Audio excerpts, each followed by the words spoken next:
I'll see you.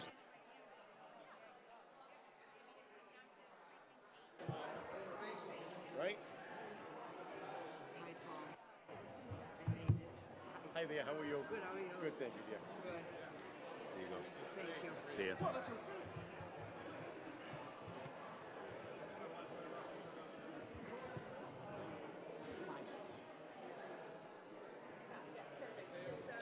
Push the face to turn on and off. So is it, It is on right now, that's why you have the red light.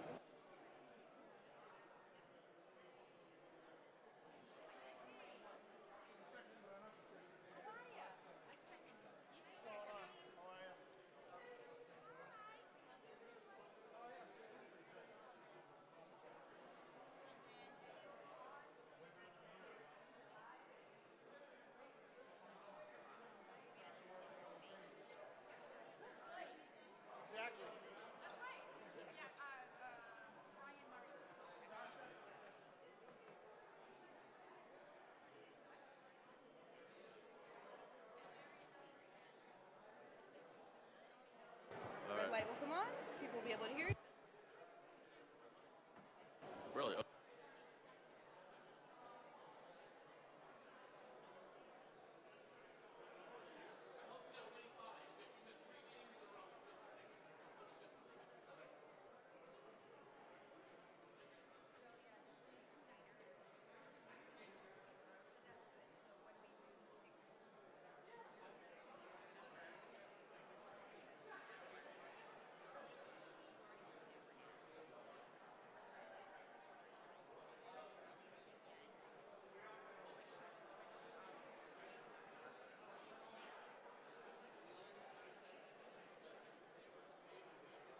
Good evening.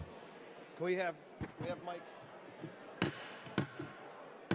Good evening. Everybody please be seated so that the monitors can be polled.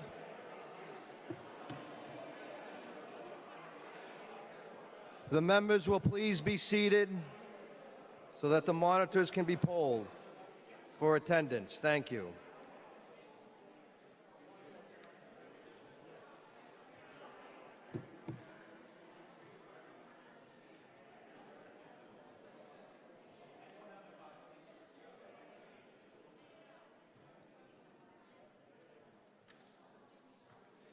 Again, last time, the members will be seated so that the monitors can be polled for attendance. Please be seated.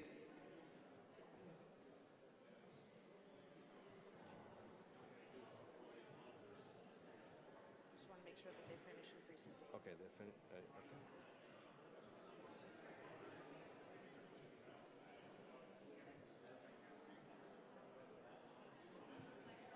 Okay. Precinct 1. Precinct 1 reports 9 present, 14 absent. Precinct 2. 13-2 reports 13 present, 11 absent. 3. Precinct 3 reports 7 present, 11 absent. Precinct 4. Precinct 4 reports 11 present, 5 absent. Precinct 5. 14-5 reports 14 present, 10 absent. Precinct 6. Precinct 6 reports 9 present, 14 absent. Precinct 7. Precinct 7 reports 14 present, 10 absent. Precinct 8. Precinct 8 reports 16 present, 11 absent. Thank you. 15 present, 11 absent. At large. 19 present, 6 absent. At large is 19 present, 6 absent. And we have 1 participating remotely. Correct? There we are.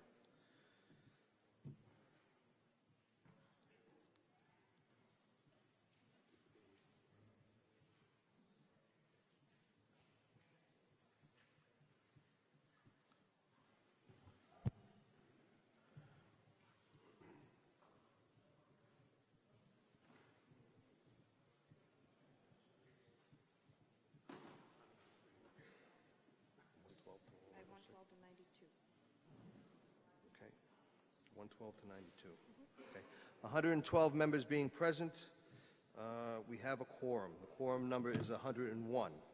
Will the monitors at this time please bring forward their first attendance sheet? Thank you.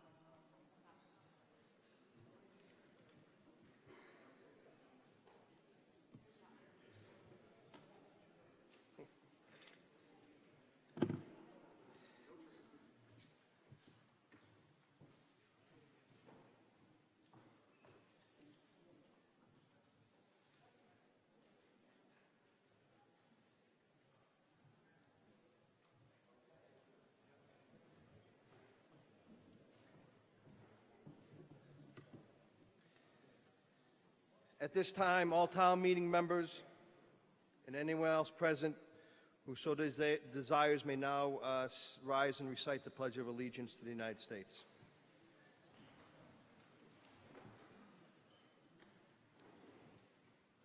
I pledge allegiance to the flag of the United States of America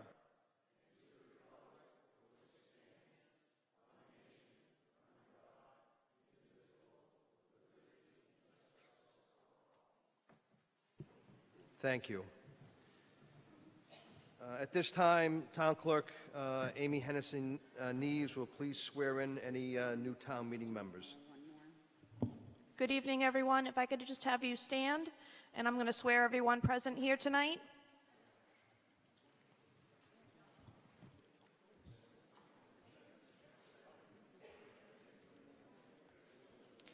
Do you solemnly swear that you will faithfully and impartially discharge and perform all the duties incumbent upon you as town meeting members in accordance with the bylaws of the town of Milford and the Commonwealth of Massachusetts, so help you God?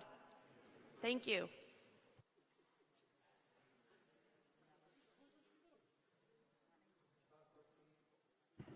Town Clerk Neves will please read the opening of the warrant.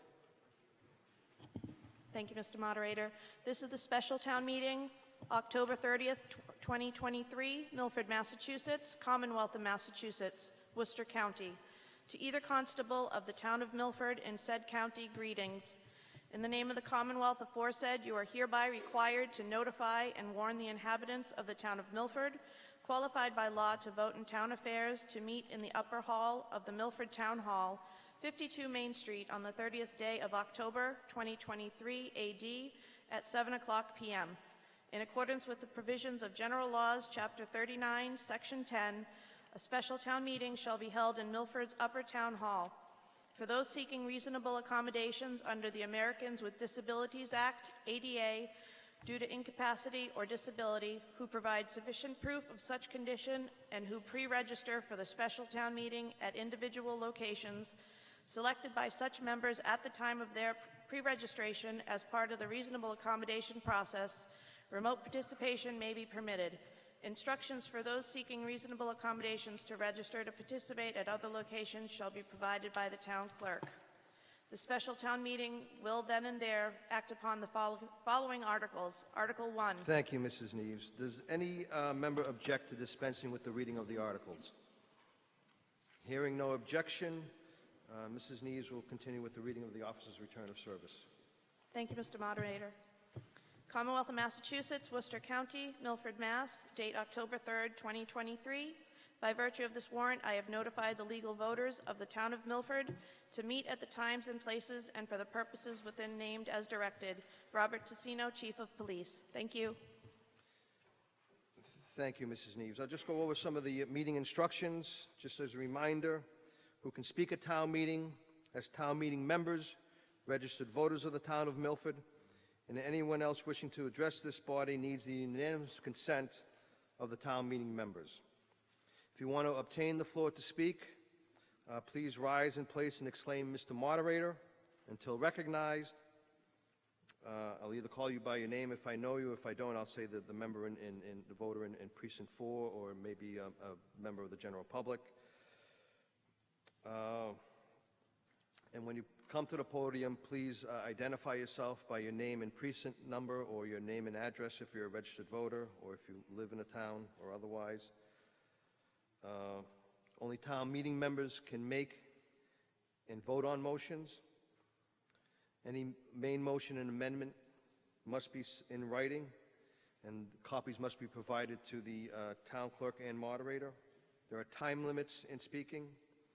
The sponsor, whether an individual or several, is allowed 10 minutes for a presentation.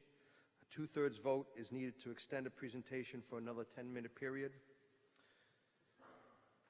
No person addressing town meeting on a motion for the first time shall speak for more than 5 minutes, and subsequent statements or presentations by the same person shall not exceed 3 minutes, nor exceed 3 in number. And again, a 2/3 vote is needed to extend that, either in time or duration or number. And a speaker's concise response to a question directed to him through the moderator shall not be considered a speech for purposes of this rule. Okay, at this time, are there any reports? Mr. Correa?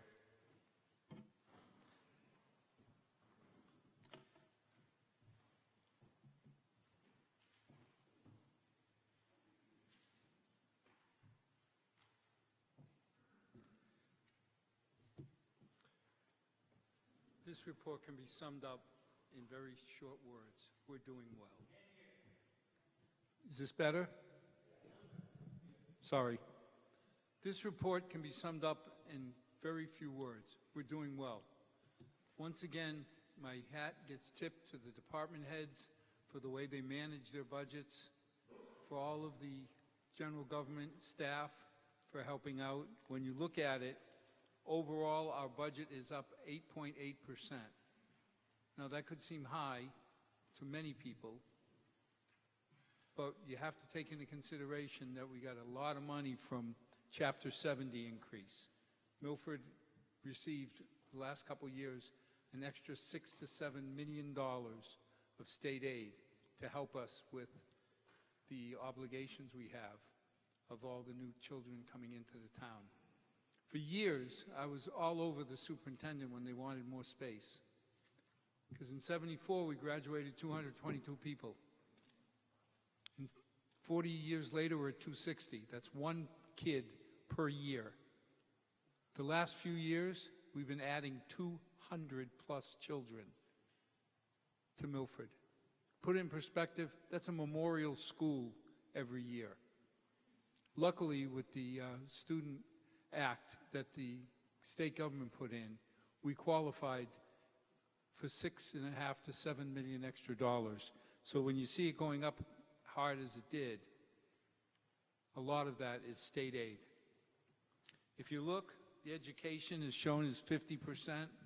Realistically, it's more like 60, because a lot of the benefits go to our school department. Now, realistically, that shows that we're strong and want to invest in our children. If you look over to the right, you'll see the general government. Now, the 20% increase is not accurate. We've moved some expenses around. But overall, you start seeing how Chris Pillar and Zach Taylor have reduced our debt service. That's real money. When you talk about $300,000 savings in 1 year. You know what I didn't do? Where's the clicker? I don't know. Oh, we got Zach. Oh, Chris. You want the next slide? Next slide. Next slide, please. Okay. Some of the big areas, and we'll move along quick now. We're continuing to invest in our buildings. The police flooring finally wore out. The library flooring finally wore out. The library fire suppression system that's on this list is going to be passed over, I believe. But things like the Stacy boilers, we moved them forward. Why? Because we had a plan to do them over 3 years. We got a grant that let us do them in 1 year and save 50%. Town hall flooring, well, you can look around and you see parts downstairs that really need help. Town hall audio. We made a mistake years ago. We bought the wrong audio system. $150,000, and we didn't buy the system that allows it to be in a hot, humid environment. Guess what happens up here during the summer? So we fried it. We're putting in a new audio system. The doggies and the employees of the animal control, they need air conditioning. So we're investing in an air conditioning system for them. And obviously, the library continues to be used heavily, and the furniture needs to be replaced. It's been on a plan for a long time. Next slide. Building improvements. Traffic surveillance. I'm sure this will have a lot of questions. Basically, our chief has come to us and said, we need to record what happens at intersections. Because he told us that if you ask anybody in an accident, all parties always had a green light. Nobody had a red light. So this will eliminate a lot of the questions and help with investigations. Now, compliance for public safety in the town hall. When Paul Revere put in our phone system, it was state of the art. I know for a fact that he's been told he ran the strings himself. Well, now we're getting to a point where we have to step up and replace it. If we don't, the police go dark, fire goes dark, because we'll go through all the details, but basically we can't use the copper system, copper wire system that we have. We've had to move over to fiber. It's a better deal, it's a safer deal, but it's expensive. It's going to be about $1 million. The burn building, this is not Chief Nelson being mad at us. We give him an improvement to his burn building, and people say, well, all he does is burn it. Well, yes, he burns it. He trains on it, so that when the day comes and the firefighters have to come and deal with our buildings, our homes, they've had training, and that's what that burn building is. We've got a little firehouse on Purchase Street. Nobody remembers it, at least unless you're as old as I am. But that needs a little bit of refurb so we can keep using it, not as a fire station, but for storage. Down by Walden Woods, people keep saying, why do you need security gates? Well, those of you who were around for the Asylum Street era, where people had things falling off their pick-me-up trucks, refrigerators, and other pieces of trash. Same thing starting to happen at Walden Woods.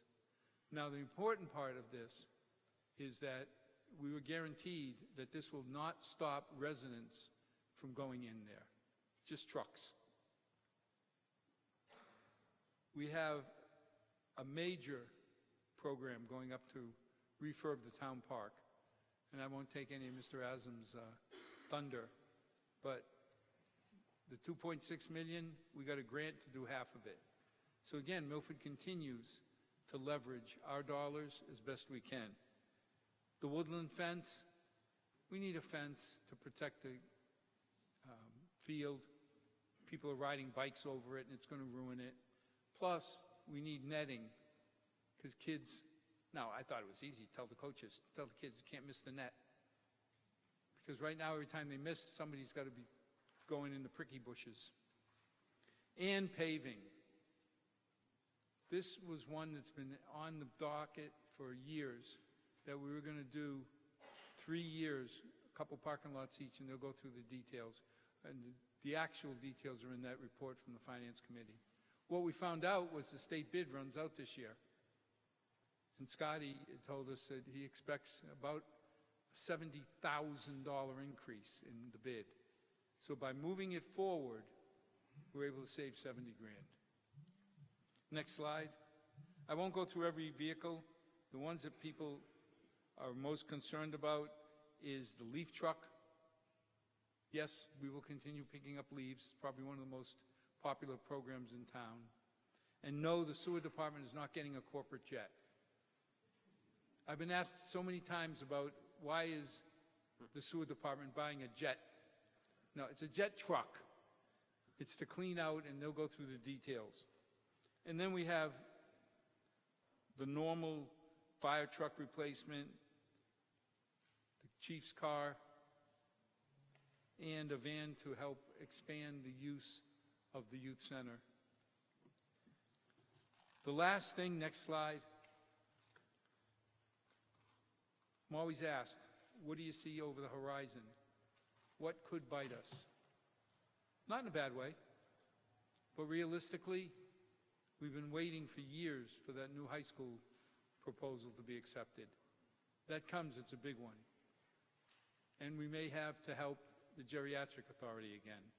So those two items are the big ones that I see. Last thing, $8 million of free cash. Fantastic. I was at a town beginning of this week, next to ours, where they're talking about how are they going to pay for their school, how are they going to pay for the programs. We're dealing with how do we allocate $8 million of free cash. And without going through all the details, the FinCom has proposed for years, and with your support, we've taken a chunk of the money and put it towards tax relief. It's not our money. It's the residents' money that you represent. So taking a third of the money or so that's left and putting it towards tax relief seems like a fair deal. Taking a big chunk, again, a third, and funding, as you can see, $7 million of capital expenditures seems prudent. And then finally, putting money away into stabilization. And if you look down, we've got $35 million. Feels really good. But some of the challenges that we face, Tri-County just put in a new school for $288 million. And these numbers get bigger and bigger. I'm proud that Milford, and mainly because of the town meeting members' guidance, has kept us in good financial stead. Thank you. Thank you, Mr. Correa. Article 1, please. Mr. Villani. Excuse me, Attorney Villani.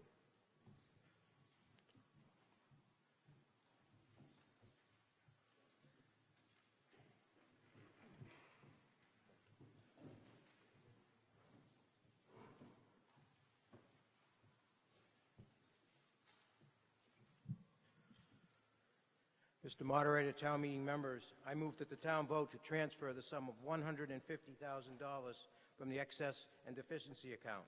Said sum to be added to those funds appropriated under Article 16 of the October 2016 special town meeting. Said sum to be utilized for the purpose of continuing to address the town-wide ADA improvement plan or for any other ADA improvement projects to benefit the town. Said sum to be divided equally among the Park Department, School Department, and overall general government. Motion's been made and seconded. Does the Finance Committee have a recommendation? Favorable. Finance Committee recommendation is favorable. Any voter care to be heard? Attorney Villani. As town meeting knows, the town received a grant to work with a consultant to develop an American with Disabilities ADA self-evaluation and transition plan. This plan was approved by the Select Board in 2018. The plan provided a report for all town buildings, schools, and park and recreation areas. The town will be working on ADA projects to include resident access to the town website and the library for those individuals who may be visually or hearing impaired. The town did complete several important ADA projects this past year. They included repairing the railings at Memorial Hall, repairing the walkways at Plains Park and Louisa Lake, installing a new playground at Prospect Heights, upgrading water fountains and door handles in town buildings. This article seeks the sum of $150,000 to be used to continue with these ADA projects at the town hall, schools, and in our parks. I urge your support of this article. Thank you. Thank you, Attorney Villani. Does any other voter care to be heard? Mr. Visconti.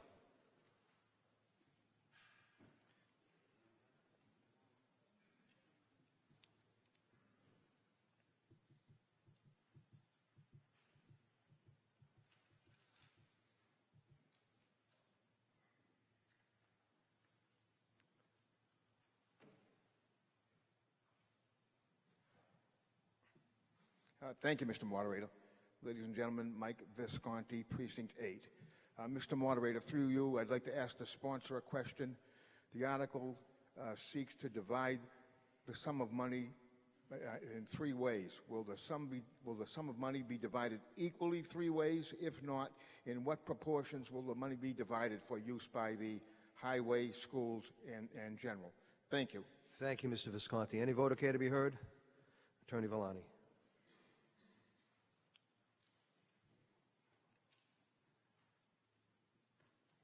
Thank you, Mr. Moderator. As has been in past practice, we have divided the money equally, $50,000 to each of the 3 areas mentioned. Thank you. Thank you, Attorney Villani. Any other voter care to be heard? If not, the question comes upon the motion. All those in favor will manifest by saying aye. Aye. All those opposed, no. Motion is carried unanimously. Article 2. Mr. Moderator. Attorney O'Loughlin.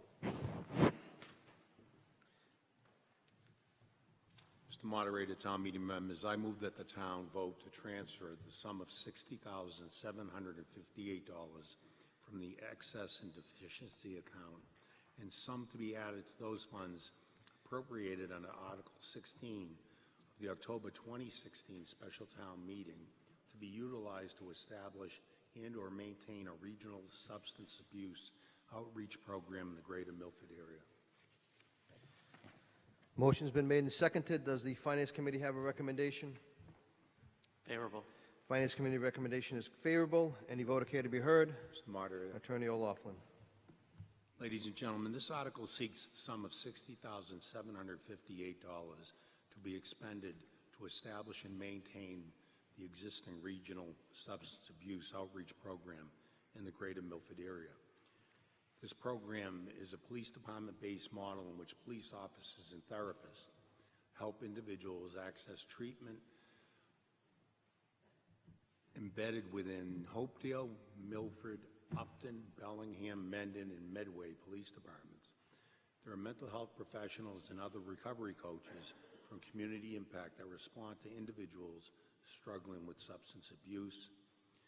The program provides a direct linkage with recovery centers, medication-assisted treatment programs, and other treatment services to make a successful referral to the correct level of care or agency that can provide further treatment for the individual and their family.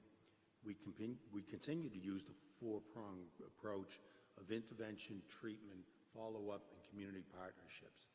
This is a coordinated interdepartment effort amongst law enforcement in the various communities, as well as the professionals that provide these services.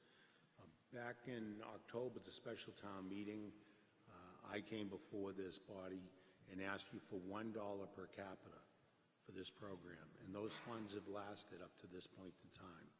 Each of those other communities have also put aside $1 per capita. And it's basically fallback funds that if grants don't come through, we can continue to provide the services. These recovery coaches, these other professionals also work very closely with the Milford District Court. So the judge there is referring people from Milford, from neighboring communities, to seek the services. At present, they have received a grant, so as I said, these funds will be there to assist them should the grant start to dry up. I urge your support of this article. Thank you, Attorney O'Loughlin. Any other voter care to be heard? If not, the question comes upon the motion as presented. All those in favor will manifest by saying aye. Aye. All those opposed, no. Motion is carried unanimously. Article 3. Attorney Villani.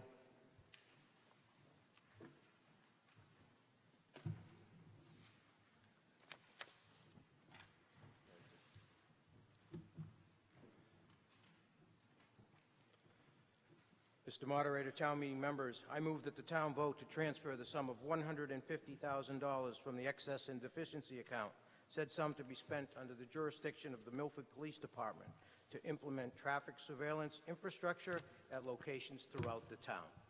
Motion's been made and seconded. Does the Finance Committee have a recommendation? Favorable. Finance Committee recommendation is favorable. Any voter care to be heard? Chief Tassino.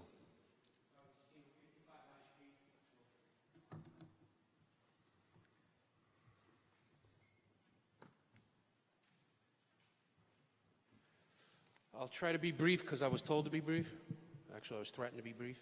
So what this is basically, this is the flat edge of a very big wedge. What do I mean by that? This is a program that we intend to build on with state and federal grants in time.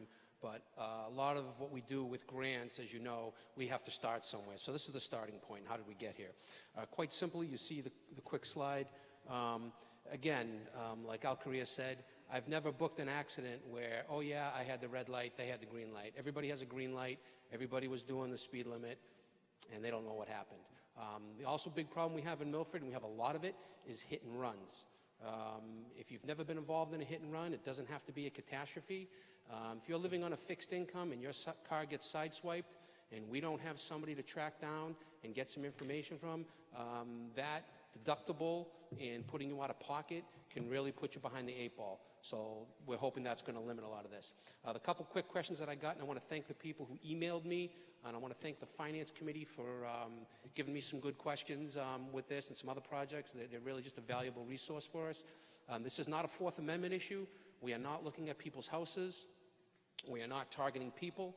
The courts are very clear. Your car has to be registered and insured to be on a public way. That has been argued all the way to the Supreme Court. There's not a Fourth Amendment issue here. The other question that comes into play is information storage. Are we tracking vehicles? Are we holding it?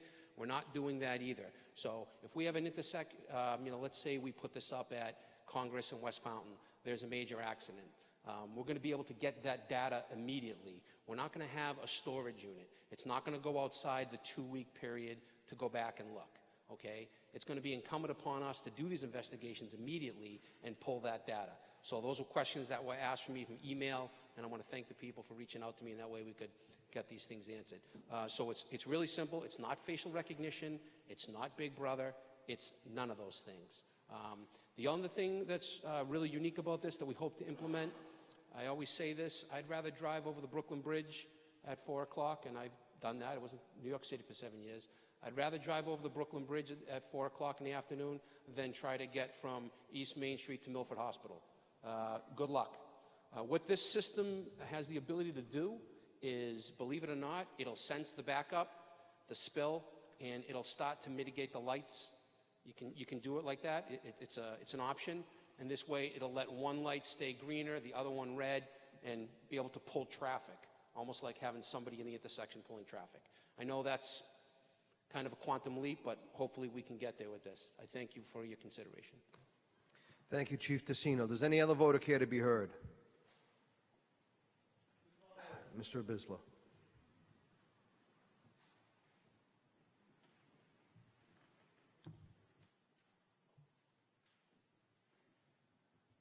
Hi, Russ Abisla, Precinct 3. There were a couple of questions that I had about the whole process, and I understand that this is going to help with the accident reconstruction as such. And looking at what the Finance Committee wrote, this is going to help with the accidents, et cetera, et cetera. So if we identify an intersection, the one right out here, what are we going to do with that information to mitigate any circumstances that could be causing the accidents, bad sight lines, et cetera? My other question, how many cameras are we talking about here? Are we going to have any signage for it to let people know that they are being tracked in town? Granted, it's not going to be held, according to the police chief, for more than a couple weeks, but people should be aware that they are going to be tracked and that it's going to be held for a specific period of time so that we can look back and see if there are any accidents or the causes of those accidents. You also mentioned that there's a grant program, so I'm assuming that in the future we want to increase the number of cameras that we have at the various intersections. Not sure that that's a good idea myself. I'd like to get some of the answers to those questions before I could recommend voting yes on this. Thank you. Thank you, Mr. Abisla. Any other voter care to be heard? Chief Tassino.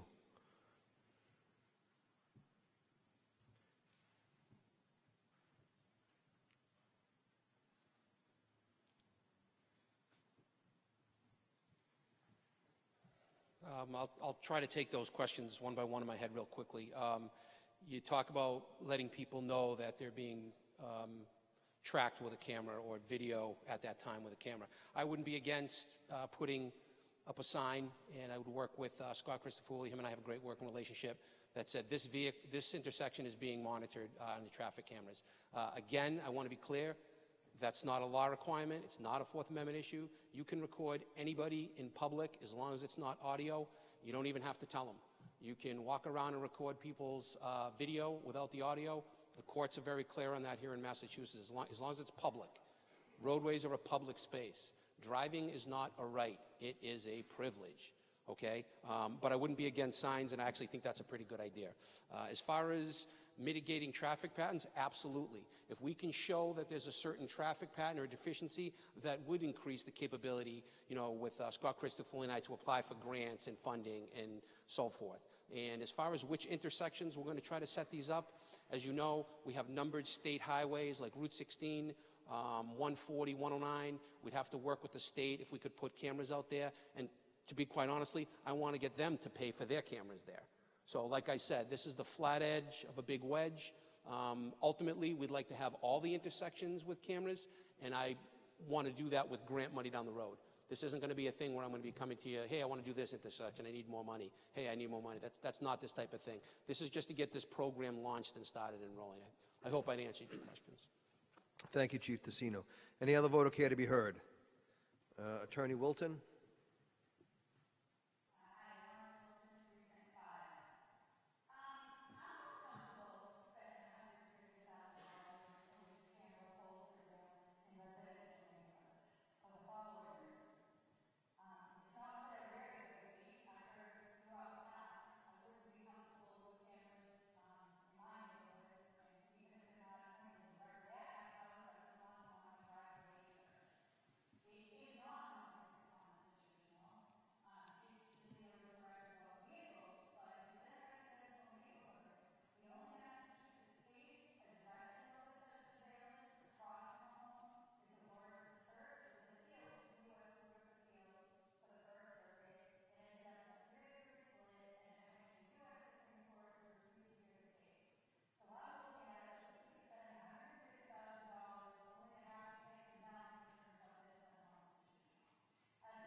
Thank you, Attorney Wilton. Any other voter care to be heard?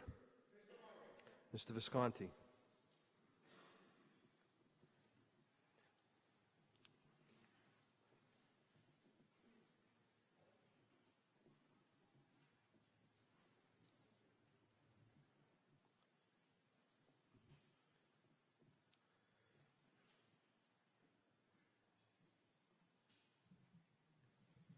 Thank you, Mr. Moderator. Ladies and gentlemen, Mike Visconti, Precinct 8. I have been involved with many insurance claims and dealt with many insurance adjusters, and I can tell you, most insurance adjusters are not able to accurately interpret what happened at most accidents. We need these cameras.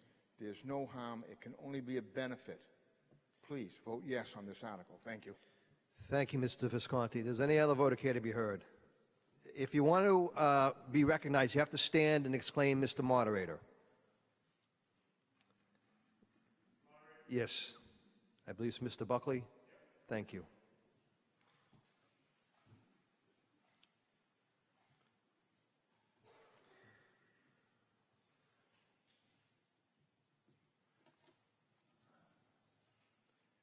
James Buckley, Precinct 7. The only question I have is this also going to be potentially used, almost not saying as revenue generating, but will there be tickets if we see people who aren't, doing right on red and aren't stopping the 3 seconds like they're supposed to, or running a red light or things like that? Is it going to go beyond just accident reconstructing or hit and runs or things like that?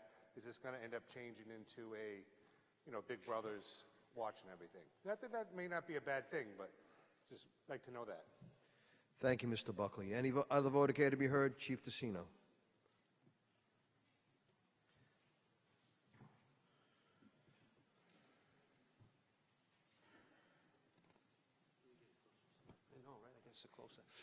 So a couple things quick. I know Lauren had asked a question, and I thought I answered that. I am aware of the case that she's talking about. I'm very well aware of the case. We're not pointing this anywhere near anybody's driveway. Not in a million years. I don't think, I know it's kind of a boastful statement, but I think that the police, we have learned to live and die by the Fourth Amendment. As somebody who holds those things near and dear, that's not going anywhere near personal residence. It's on a public way, so no driveways. I'm very well of the case. And the gentleman's question about revenue, no, we're not going to turn this into a revenue machine at all. That's not something I'm even interested in down the road, today, tomorrow, or the next day. This is really for traffic mitigation, and it's really to give us some good data, to give us some live feed data, what's going on in these intersections. And like I said, we're putting an end time no greater than 2 weeks. It's probably going to be even shorter, 7 days of retention. So if you come to me in 30 days and say, hey, look at all the, I want to know this car that went through that intersection, we're not going to have it. Because I do think that then you're starting to build data, you're tracking, and that's a concern of mine. I'm not in favor of any of that. I hope I've answered the question. Thank you, Chief Tessino. Any other voter care to be heard? If not, the question comes upon the motion that the town vote to transfer the sum of $150,000 from the excess and deficiency account, said sum to be spent under the jurisdiction of the Milford Police Department to implement traffic surveillance infrastructure at locations throughout the town. All those in favor will manifest by saying aye. Aye. All those opposed, no. Motion is carried. Article 4. Motion's been made and seconded to pass over Article 4. Motion to pass over is an attempt to take no action on an article inserted in the warrant. It is debatable. Does any voter care to be heard on the motion to pass over? If not, the question comes upon the motion to pass over. All those in favor will manifest by saying aye. Aye. All those opposed? No. Motion is carried unanimously. Article 5. Mr. Long.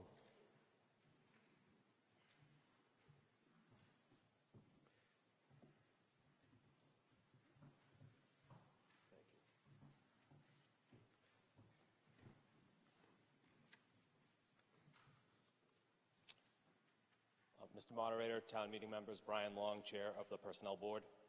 I move that the town vote to amend the personnel bylaws of the town of Milford as follows. Mr. Long. Yes, Is the remainder of the motion exactly the same as appears in the warrant that was mailed to all town meeting members? it is. Okay, it is the same. Does any member object to waiving the reading of the amendments to the personnel bylaws of the town of Milford? Hearing no objection, the motion is made and seconded. Does the Finance Committee have a recommendation? Favorable. Finance Committee recommendation is favorable. Any vote care to be heard? Mr. Long? Thank you, Mr. Moderator. Town meeting members, the Personnel Board, in conjunction with Human Resources, routinely reviews its bylaws to ensure consistency and accuracy with changes in laws, regulations, and guidelines. This article brings together multiple verbiage changes to personnel, bereavement leave, etc., that the Personnel Board reviewed and unanimously approved. The Personnel Board asks for your support. Thank you. Thank you, Mr. Long. Any other vote care to be heard? If not, the question comes upon the motion as presented. All those in favor will manifest by saying aye. Aye. All those opposed, no. Motion is carried unanimously. Article 6. Attorney Villani.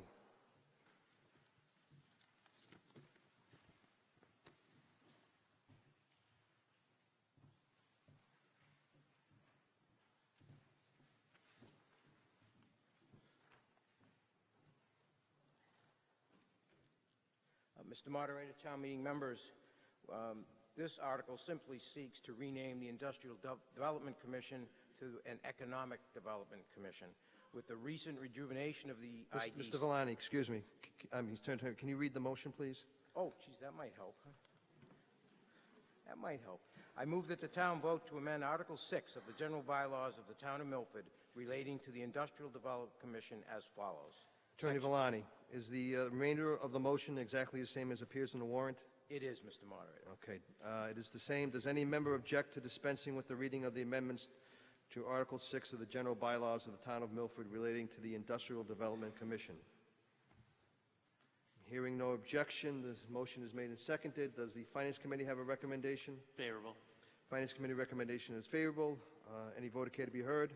Attorney Villani. Thank you. Now, Mr. Moderator, yes. Thank you. Again, the recent rejuvenation of the IDC, the Industrial Development Commission, combined with the creation of a new Economic Development Director position, this is the time to rename the IDC to the Economic Development Commission. We are also looking to reduce the number of members from 11 to 7 to make it a much more manageable entity. The Economic Development Director will serve as a member of the EDC. The main objective is to simply expand the purpose of the EDC to focus on economic development issues beyond industrial development issues to more broadly include all business and commercial interests. We urge your support for this article. Thank you. Thank you, Attorney Villani. Any other voter care to be heard? If not, the question comes upon the motion as presented. All those in favor will manifest by saying aye. Aye. All those opposed, no. Motion is carried unanimously. Article 7.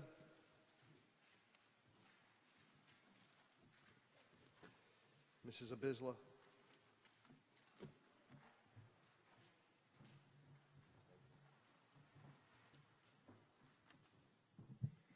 Stephanie Abisla, Chairman of the Library Board of Trustees. I move that the town vote to transfer the sum of $25,000 from the excess and deficiencies account, said sum to be spent under the jurisdiction of the Board of Library Trustees for the purpose of replacing worn and damaged library furnishings. Motion's been made and seconded. Does the Finance Committee have a recommendation? Favorable. Finance Committee recommendation is favorable. Any voter care to be heard? Yes, sir. Mrs. Abisla. The library carpeting has been in place for close to 15 years now. And with 97,000 people traveling through the entranceway to the circulation desk and up and down the stairway, there are some very worn spots in the library, and we're looking to replace that carpeting just in those sections, so it'll be not the whole library, just those particular areas that are specifically worn, and we hope to replenish them so that we can have another 15 years and 97,000 people come through and appreciate our library as they have been. I wish you vote favorably for the article, and thank you. Thank you, Mrs. Abisla. Any other voter care to be heard? If not, the question comes upon the motion as presented. All those in favor will manifest by saying aye. Aye. All those opposed, no. Motion is carried unanimously. Article 8. Mr. Zakili.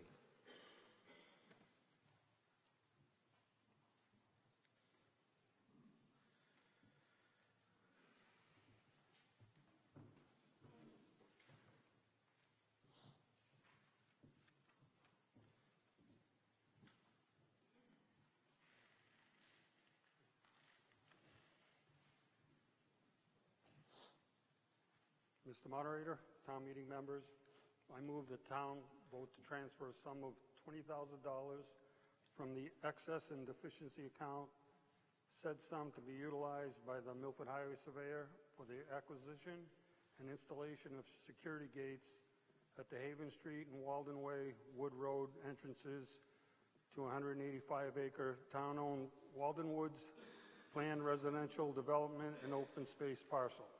Motion's been made and seconded. Does the Finance Committee have a recommendation? Favorable. Recommendation is favorable from the Finance Committee. Any vote care to be heard? Mr. Moderator, Mr. Zakili. the trustees of the reservation, which holds the conservation restriction to the 185-acre town-owned Walden Woods open space parcel, has consistently in their annual reports recommended the installation of security gates at both the Haven Street and the Walden Way entrances to the parcel. This has been precipitated by the annual inspection and site walk of the property required under provisions of the conservation restriction. It has been verified during these site walks for the last few years that illegal dumping is occurring within the open space parcel at interior locations only accessible via the access roads and cart paths remaining on the property. The installation of the security gates at the Haven Street and Walden Way Wood Road entrances will curtail continued illegal dumping on this conservation land. Conservation Commission urges your support for Article 8. Thank you, Mr. Zakili. You have more to... Any other vote care to be heard? I'm all set. Okay, thank you. Any other vote care to be heard? If not, the question comes upon the motion as presented. All those in favor will manifest by saying aye. Aye. All those opposed, no. Motion is carried unanimously. Article 9. Thank you. Mr. Walsh.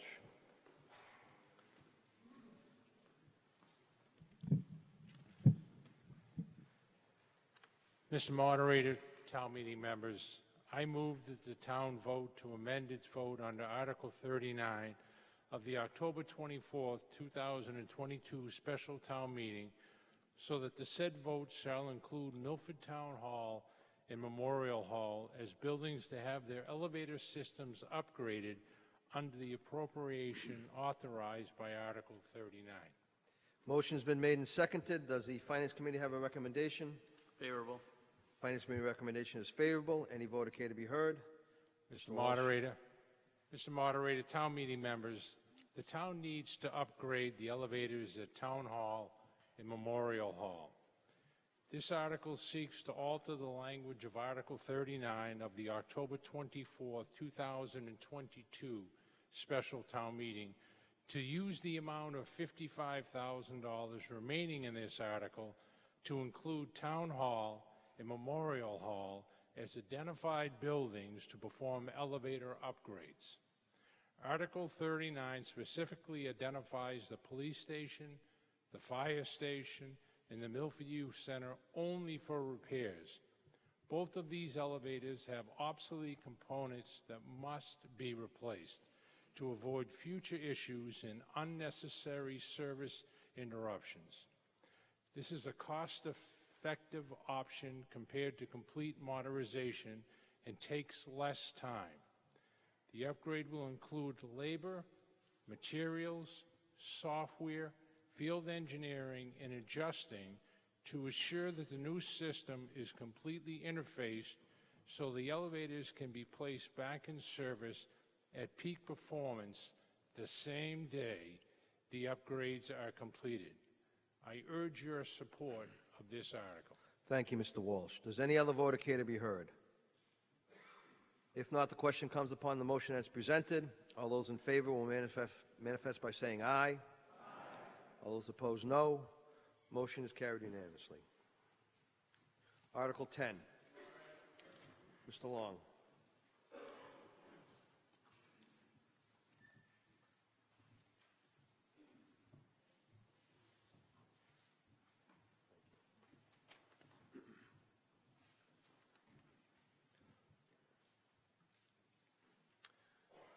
Mr. Moderator, town meeting members, Brian Long, Chair of the Milford Personnel Board. I move that the town vote to amend its vote under Article 2 of the May 22, 2023 annual town meeting by changing the grade for the position of Director of Information Technology from grade 13 to grade 14. Motion's been made and seconded. Does the Finance Committee have a recommendation? Favorable. Finance Committee recommendation is favorable. Any vote care to be heard? Mr. Long. Mr. Moderator, thank you. Town meeting members, the Personnel Board was presented with a request to change the grade for the Director of IT position. A new job description was presented to Human Resources and the role was re-rated. Upon review by the Personnel Board, it was clear to the Board that the scope of the job description had changed dramatically once the IT duties of Milford Public Safety were added to this role. The Personnel Board voted unanimously to make this change with an effective date of 9/20/2023, which was the date of that Personnel Board meeting. The Personnel Board asks for your support.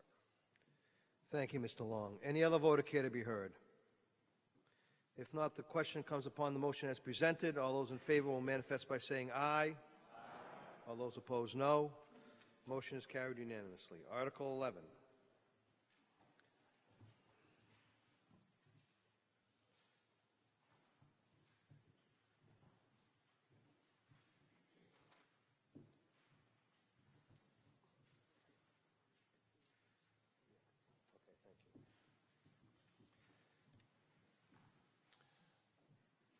Mr. Moderator, town meeting members, Brian Long, Chair of the Personnel Board. I move that the town vote to amend Section 5.8A of the Personnel Bylaws of the town as follows. Mr. Long, is the remainder of the motion exactly the same as appears in the warrant? Mr. Moderator, there is one typo under Section B. It should read, by deleting the third sentence within the paragraph of Section 5.8A. The A is missing. Okay. Will everybody please note that? And the rest is this exactly the same? Correct. Okay. Motion's been made and seconded. Does the Finance Committee have a recommendation? Favorable. Finance Committee recommendation is favorable. Any voter care to be heard? Mr. Moderator. Mr. Long. Thank you. Town meeting members, the Personnel Board, in conjunction with Human Resources, routinely reviews its bylaws to ensure consistency and accuracy with changes in laws, regulations, and guidelines. This article brings clarity related to vacation time for town employees. The Personnel Board reviewed these changes and unanimously approved them. The Personnel Board asks for your support. Okay. Thank you, Mr. Long. Any other voter care to be heard? If not, the question comes upon the motion as presented. All those in favor will manifest by saying aye. All those opposed, no. Motion is carried unanimously. Article 12.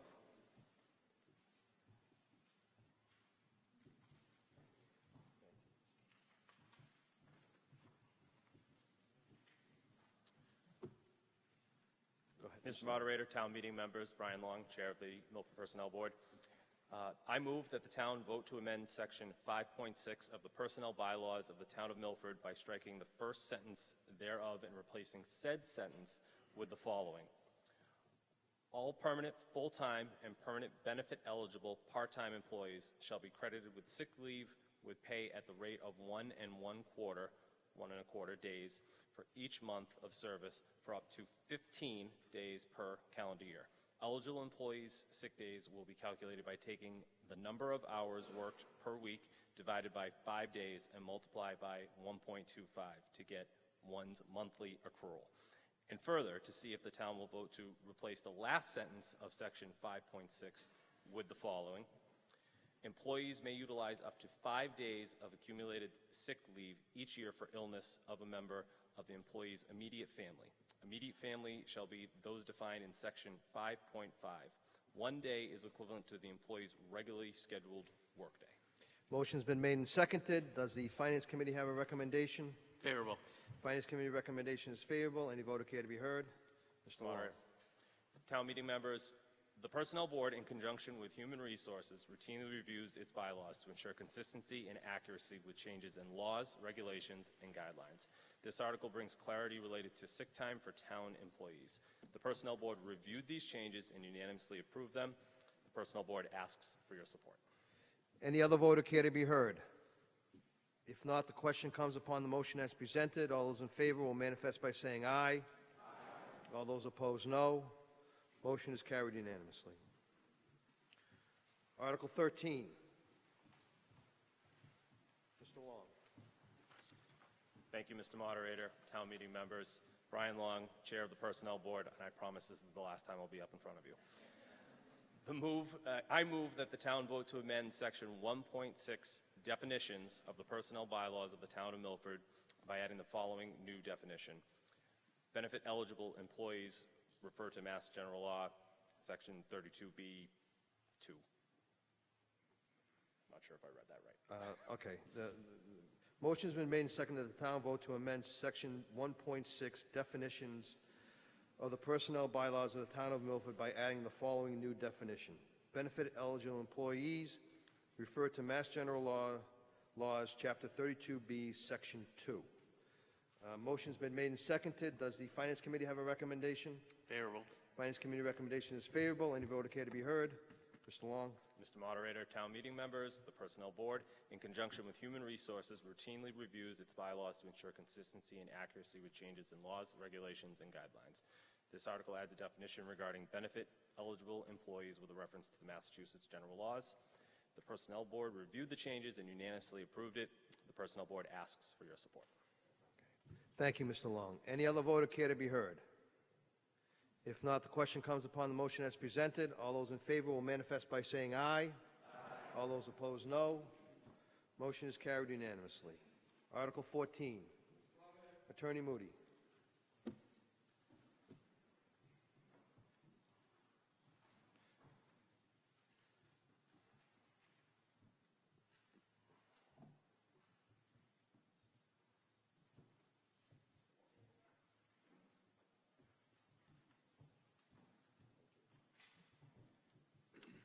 Mr. Moderator, town meeting members, I move that the town vote in accordance with Section 12 of Chapter 30B of the General Laws to authorize the extension of an agreement dated August 28, 2023 between Milford Power LLC and the town, acting through its Select Board and Board of Sewer Commissioners, to be made effective for a 15-year term from its execution. The aforesaid agreement, among other terms, sets the rate of payment for Milford Power LLC for water purchase from the sewer plant, guarantees the payment to the town during the term of the extension of a minimum of at least $1 million per fiscal year in real estate taxes. Motion's been made and seconded. Does the Finance Committee have a recommendation? Favorable. Finance Committee recommendation is favorable. Any voter care to be heard? Mr. Moderator. Attorney Moody. Yeah, ladies and gentlemen, some of you may remember 30 years ago when, after long, difficult, but productive hearings before the Zoning Board of Appeals, the power plant proposal was approved, and then a 30-year agreement was entered into that did three very important things. And that's the agreement that was signed by the Selectmen and the Sewer Commissioners at that time, and was approved by this body to be a 30-year agreement. And the three things that it did, very importantly, it became the vehicle to ensure that we would be able to get and enforce the promise to pay at least $1 million a year in taxes.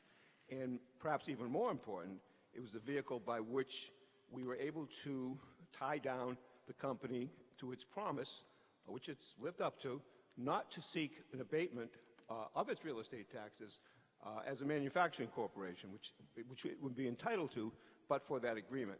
The agreement becomes enforceable because part of it also sets the rate that they would pay for effluent that they at times purchase from the sewer department when the sewer department has excess that doesn't have to go into the Charles River.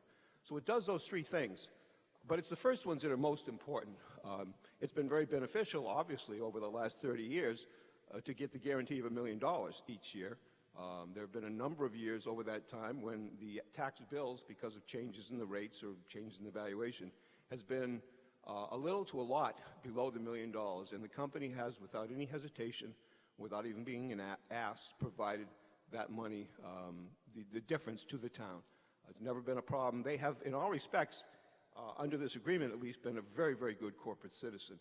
The agreement the Selectmen and the Sewer Commission have executed, the first 5 years are in effect. To make it last for the full 15 years needs this body's approval. So I strongly urge your support. Thank you, Attorney Moody. Any other voter care to be heard? If not, the question comes upon the motion as presented. All those in favor will manifest by saying aye. Aye. All those opposed, no. The motion is carried unanimously. Article 15, Mr. Christofouli.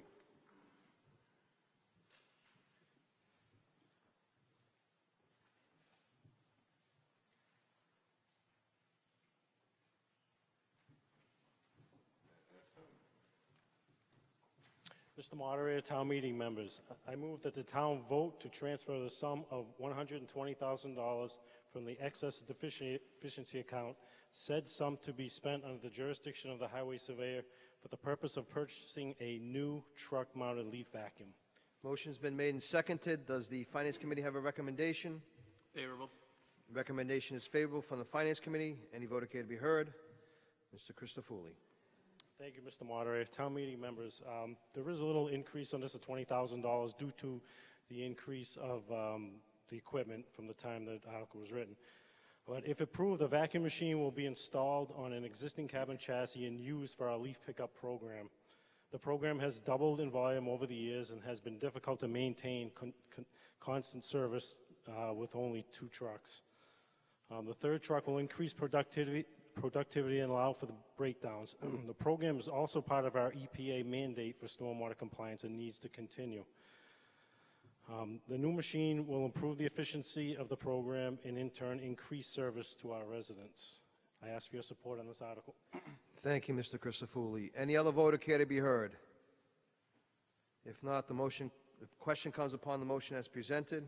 All those in favor will manifest by saying aye. Aye. All those opposed, no. Motion is carried unanimously.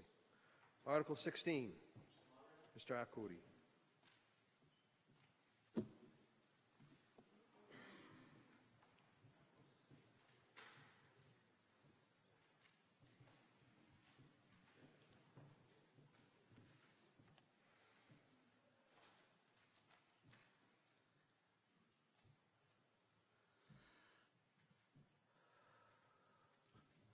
Mr. Moderator, Town Clerk, Town Meeting members. My name is Joe Arcudi.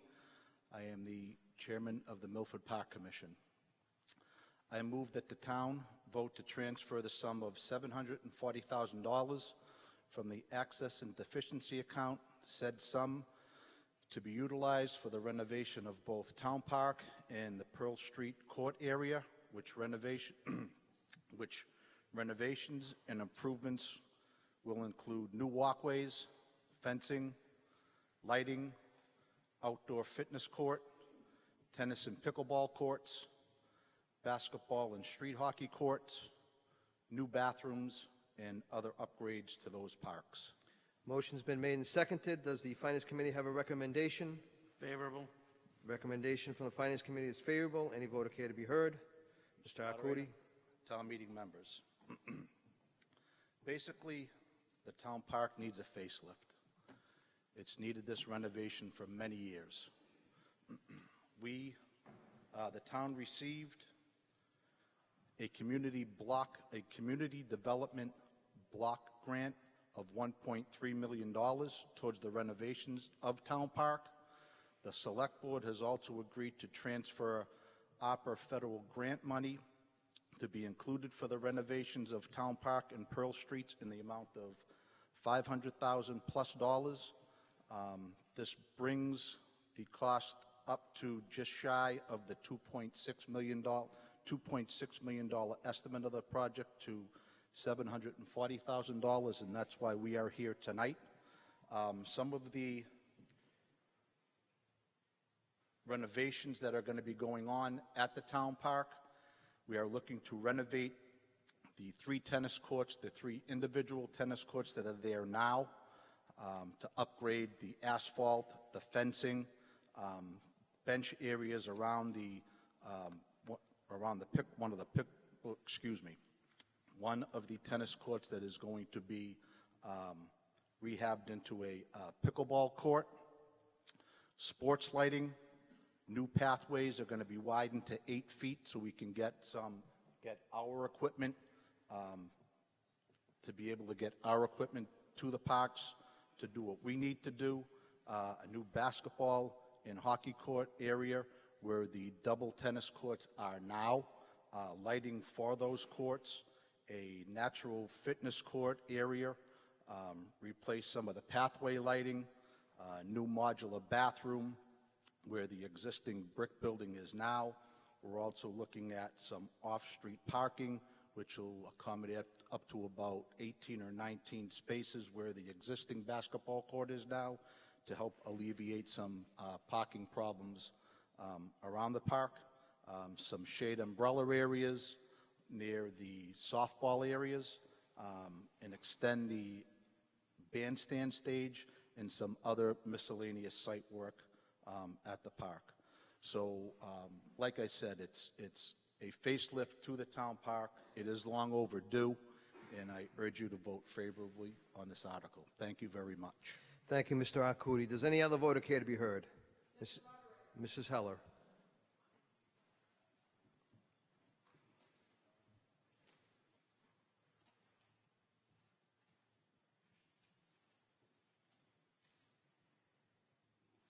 Linda Heller, Precinct 1. I live on Congress Street, a few blocks up from the park.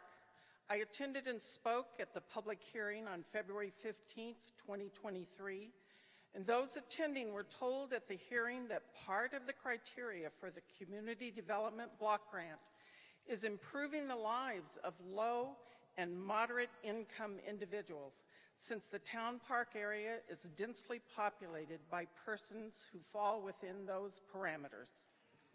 None of the speakers at the hearing endorsed the plan that was presented. Mr. Wheelock asked if any decisions about the plan were final and if attendees' comments would make a difference. Mitchell City told Mr. Wheelock that there would be other hearings and that the plan being presented was preliminary, designed to meet the rapidly approaching grant submission deadline. There have been no other hearings. Discussion of the hearing and comments made was not on the Milford Parks Commission agenda for their March 21st, 2023 meeting, and not until May 17th was there an update on the town park grant. So town meeting is being asked to vote for funding for a plan with virtually no public input except the negative input at the hearing, which is being ignored. There are several parts of this proposed plan that I object to and think are poorly thought out. There is no need for roads in the park. Park vehicles drive on the walkways now, and any emergency vehicles can do the same. The basketball court on Walnut Street should remain and not be converted to a parking lot. There is a marker next to the court that says this basketball court is dedicated to the memory of John S. Chili Frabata. He taught us to love the game of basketball. Dedicated 1987. Basketball is an important game for Milford kids because all the equipment a player has to provide is a ball, and you can practice all by yourself. Walnut Street is a very congested area. A crossing guard was struck by a car at the corner of Walnut and Congress Streets recently. Why would anyone want to bring more traffic to the area? Lastly, the proposed parking lot is literally right next to a water recharge area, an infiltration chamber, which the info board in the park tells us will help clean up the water that runs into the Charles River. How much good will that do after we pave over a large area next to it and have gas and oil spills on it? To waste precious land on a parking lot after installing the green stormwater infrastructure is ludicrous. Pickleball noise complaints are rampant. Wellesley, Falmouth, Chilmark, and Mashpee have all been in the news over resident complaints about the relentless noise. From my research, it is recommended that courts not be put within 500 feet of a residence because the noise is made even, and that courts should not be grouped together because the noise is made even more intense. I looked at other town park areas, and Plains Park has cemeteries on two sides, the pond behind it, and a park on the other side. If we want to put a pickleball court someplace, that's probably a much better choice. For those of you who have not had to listen to a neighbor drumming or a dog barking for 8 hours a day, sounds you can hear even when your windows are closed, thank your lucky stars. But don't wish constant noise on our community members who live near the park. The grant mentions increased passive recreation. Where is it? Where are increased areas for lounging, sunbathing, meditating? Neither of the proposed plans are well thought out and need a lot of work and public input before we waste $2 million. I move that the town vote to amend the main motion under Article 16 as follows. Would you like to have these?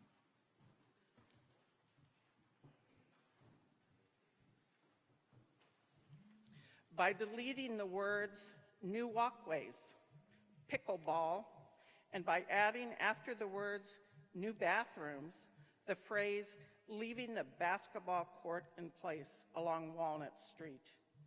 I move that the town vote to transfer from the excess and deficiency account a sum of money in the amount of $740,000 to be spent under the jurisdiction of the Parks Commission to be utilized for the renovation of both Town Park and the Pearl Street Court area, which renovations and improvements will include fencing, lighting, outdoor fitness court, tennis courts, basketball, street hockey courts, new bathrooms, leaving the basketball court in place along Walnut Street, and other upgrades to those parks. Okay, hold on.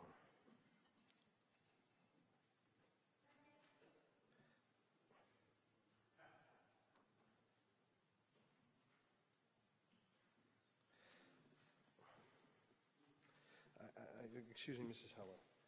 Where'd she go?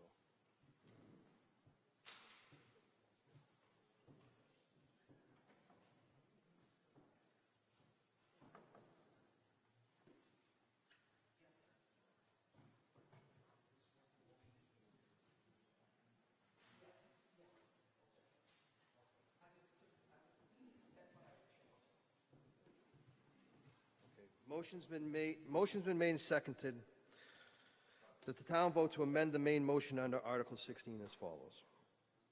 By deleting the words new walkways, pickleball, and by adding after the words new bathrooms, the phrase leaving the basketball court in place along Walnut Street.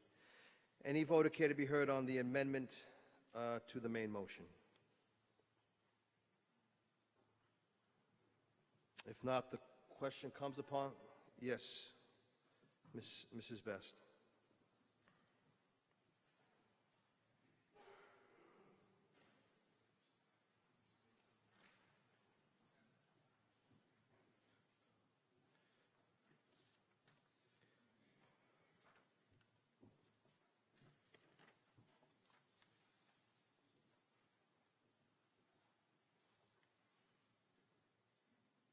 Mary Frances Best, Precinct 8. I agree with Mrs. Heller. Having that basketball court made into a parking lot is crazy. It's crazy. Environmental conditions on the side. The kids love to play basketball. It's a healthy, social activity. Why do we need more parking there? It will only be used for parents waiting to pick up their kids from Memorial School, and then a bottleneck on Walnut Street. And I don't see the need for 8-foot wide walkways. I agree with Mrs. Heller. We should amend this article. Thank you. Thank you, Mrs. Best. Any other voter care to be heard? Mr. Visconti.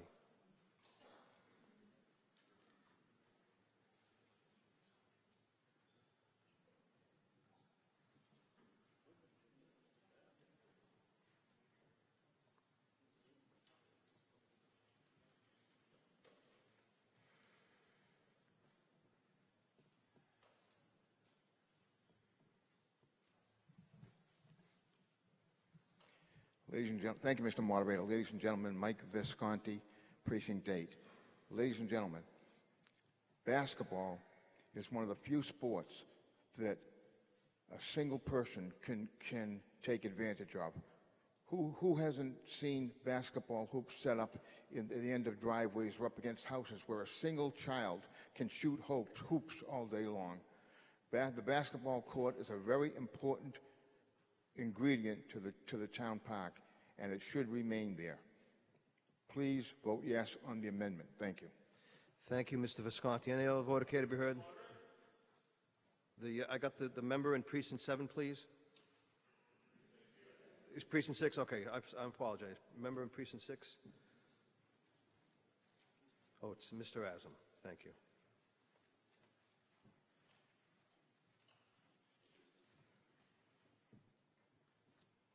Mr. Moderator, town meeting members, Jim Asam, Precinct 6. I'm also the Parks and Rec Administrator.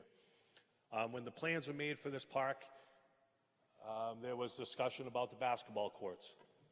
The basketball courts were actually adding recreation. So we're adding another basketball court. We're not taking the basketball court away. We're adding 2 new. Both of those courts will go, as Chairman Arcudi had stated, will go in the double tennis court area. The decision to eliminate 2 of the tennis courts, which wasn't brought up, but I'll talk about it, was because the amount of tennis that's played in the park is limited now with the courts that we have at the high school. The whole plan with the commissioners and myself and the community when we spoke at the forum was to add recreation. We're not taking recreation away. We're adding new recreation. We're adding a second basketball court. We're adding street hockey and futsal. Right now, the kids play on the open courts that are deplorable because of the upkeep over the years that we've tried to Band-Aid here and there, and they're playing, futsal. You go up and they're playing street hockey. We wanted to give them a court that they could do this on, rather than doing it on the tennis courts that are existing. The walkways, it's not only for our park trucks, emergency vehicles. This is for added walking. There's going to be added walkways that would go through the park, and having them a little wider for our trucks is helpful because of the wear and tear on the grass. So every time we drive on the truck onto the field or along the walkways, we're breaking away the soil along the sides, which leaves tire tracks and then ruts. And what happens is when we have events, people are walking through these parks and they're falling in these ruts. So it's something we can't upkeep to the point where we're putting loam and new grass every time our tracks are pushing down this soil. So that's one of the reasons for the wider walkways that we've included in this plan. As far as the pickleball, and I'll speak to this shortly because I know there's a few other people who want to speak about the pickleball. There are studies that have been done. Sound combinations. I was sitting with the architect in the park the other day, and the one thing I noticed was having the sounds of the park and having people in the park. This is going to bring more people to the park, but that's my goal and our commissioner's goal for the town is to bring more people into these parks. Whether you live next to a park or not, that is the goal of our parks, and that's why we're adding different recreations. Pickleball being popular, probably since COVID, it's really probably tripled in numbers with the surrounding towns, Grafton, Northborough, Northbridge, Southborough. But the decibel sounds, and the decibel sounds is to the human ear, really goes down by the footage. So the closest house to the courts that are listed on the back pictures, if you saw them when you came in, is 200 feet. At 200 feet, the decibel sounds, it comes down to about just under a normal conversation, a loud conversation. As you go further away, which would be towards Walnut Street, where these courts are located, or to the schools, you're over 400 feet, it comes down to a normal conversation sound, even speaking to 40 to 50. Our goal is to have those decibels to 50 or 60, and we're going to be just in that range with the distances that are proposed. There are things we can do for those sounds, which would be considered and are still being talked about through the process of putting the project out to bid, and that would be time constraints on these courts. So for instance, and there hasn't been any times discussed, but for instance, you can't play pickleball between until 9 a.m. and you need to stop by 6 p.m. That takes away the later hours. So people that may be having a cookout or dinners and don't want to hear that noise in the park, you won't. You won't hear it in the morning at 6, 7, 8 a.m. You'll hear it after 9. These are things that were considered when we talked about the pickleball courts. There's also some sound screening, which in speaking with the commissioners, it's sort of like a toss-up because you're taken away from the park by putting these sound barriers up. And if you're familiar with wind screens, these wind screens are thicker than that, so it's sort of sound deafening. But the unfortunate part is you're putting them up on all 4 sides of that court. Even if you were putting them up on 2, you're not going to see through those as you would a windscreen. So, there's pluses and minuses to that. But those have all been discussed as a possibility, if needed, that we could, look into something like that. You can't really get into asking people to use, there's different paddles, different balls. It's a public park. To do that would be really tough to have people bring a certain racket and then to monitor, that's almost impossible. So those are a few things that were mentioned, and I'll leave it at that for now. Thank you, Mr. Moderator. Thank you, Mr. Asam. Any other voter care to be heard? Mrs. Bontempo.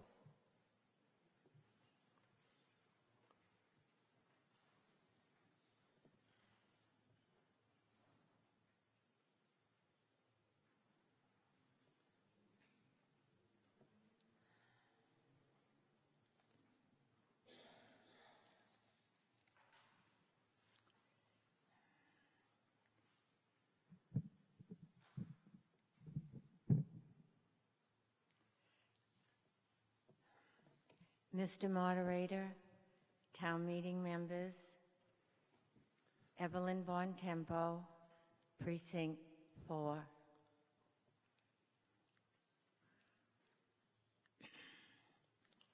I offer an amendment to the main motion because I am concerned with the impact Mrs. Bontempo, excuse me. We already have an amendment on the floor. I shouldn't, oh, I'm sorry. That's What okay. should I do? We should wait till this, unless you want to amend this amendment, which I No, don't. Okay. no, I agree with the amendment. Okay, then we will have to wait for your amendment. Oh, excuse me, town meeting members. I didn't really know the protocol. I'll return like Douglas MacArthur. Thank you, Mrs. Montempo. Is there any other voter care to be heard on the amendment to the main motion? Mrs. Donahue.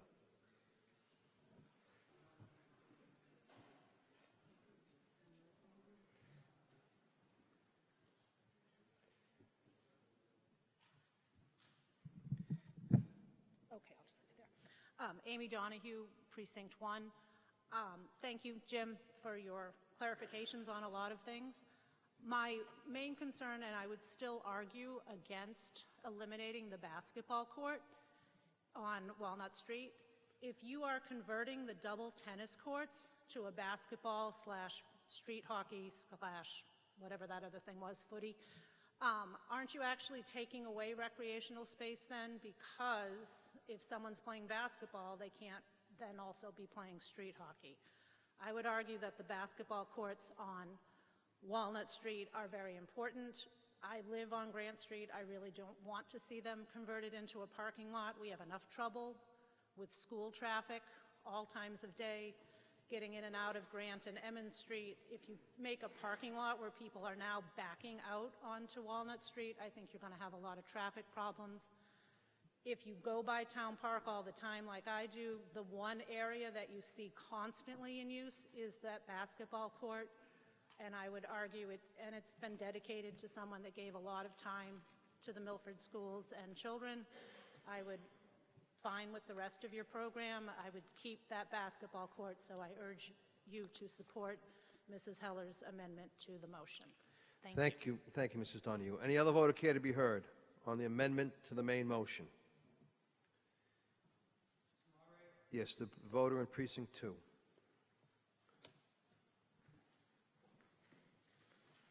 Tom Harmon, Precinct 2. When did pickleball become such a controversial subject? I look at some of the offerings here, basketball, street hockey. It's great for the youth, but pickleball is something that a lot of older adults enjoy playing. I play in a couple of different communities, and you see folks of all ages playing. The noise level, I can't imagine it's higher than a bunch of kids playing basketball either. So I would encourage you not to support this amendment, but rather to move on to the original article. Thank you. Thank you, Mr. Harmon. Any other voter care to be heard on the amendment to the main motion? Mr. Arcudi.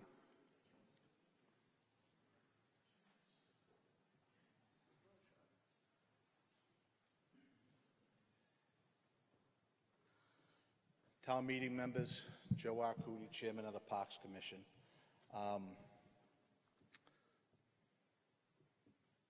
I urge you to defeat the amendment. I appreciate the previous speakers coming up here and their concern about the removing the existing basketball court and the pickleball issue. I don't understand what the problem is either with the pickleball. We did have years ago, we did have a skate park there, and I'm sure it was just as loud, if not louder, and there were no issues.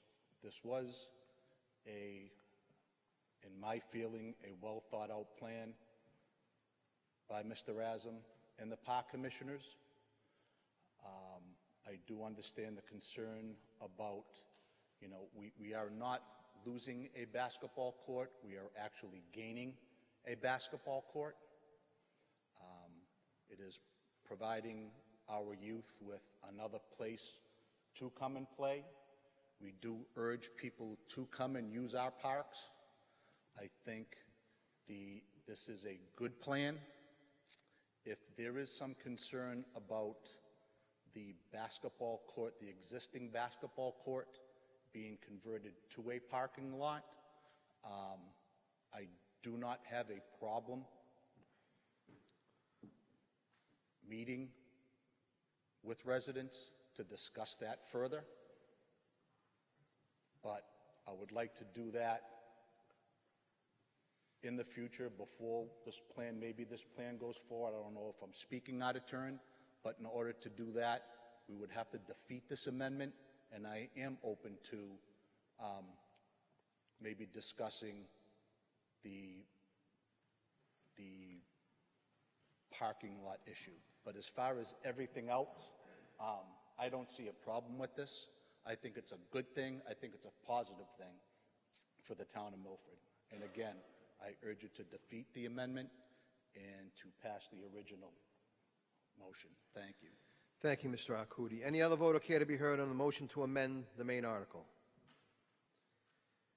If not, the question comes upon the motion, which is to the town vote to amend the main motion under Article 16 as follows: by deleting the words "new walkways," "pickleball," and by adding after the words "new bathrooms" the phrase "leaving the basketball court in place along Walnut Street," such that the main amendment would read that the town vote to transfer from the excess and deficiency account a sum of money in the amount of $740,000 to be spent under the jurisdiction of the Parks Commission to be utilized for the renovation of both Town Park and the Pearl Street Court area, which renovations and improvements will include fencing, lighting, outdoor tennis courts, basketball, street hockey courts, new bathrooms, leaving the basketball court in place along Walnut Street, and other upgrades to those parks.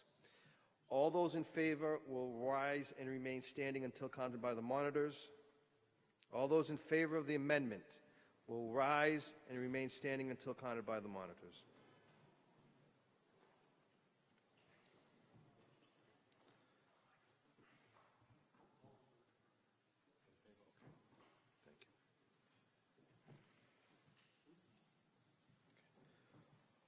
All those opposed to the motion to amend the main article will rise and remain standing until counted by the monitors.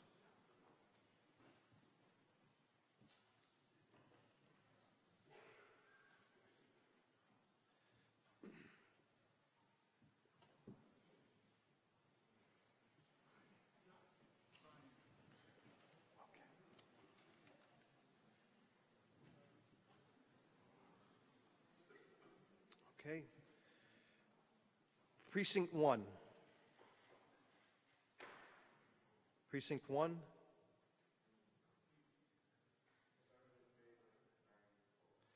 Precinct 1 reports 7 in favor, 9 opposed. Precinct 2. Precinct 2, 1 in favor, 12 opposed. Precinct 3. Precinct 3, 3 in favor, 5. How many opposed? 5? Thank you. Precinct 4. Precinct 4, 6 in favor, 3 opposed. Precinct 5. Precinct 5, 5 in favor, 7 opposed. Precinct 6. 1 in favor, 6 opposed. Precinct 6, 1 in favor, 6 opposed. Precinct 7. 6 in favor, 8 opposed. Precinct 7, 6 in favor, 8 opposed. Precinct 8. 5 in favor, 8 opposed for Precinct 8. At large. 1 in favor, 18 opposed. At large, 1 in favor, 18 opposed, and we have 1 remote in favor, 1 remote voter in favor.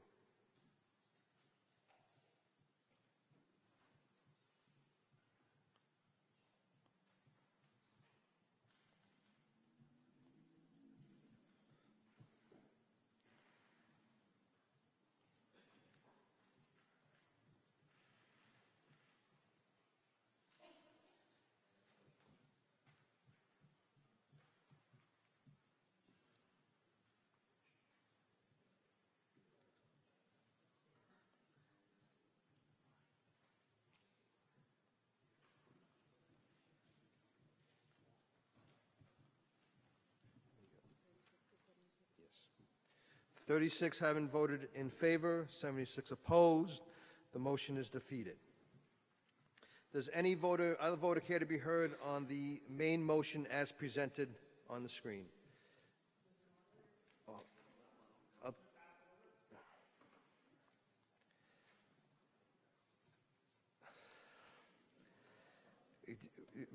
Excuse me, sir. Well, if you're going to make a motion to pass over, you have to come up to the microphone, make a motion to pass over.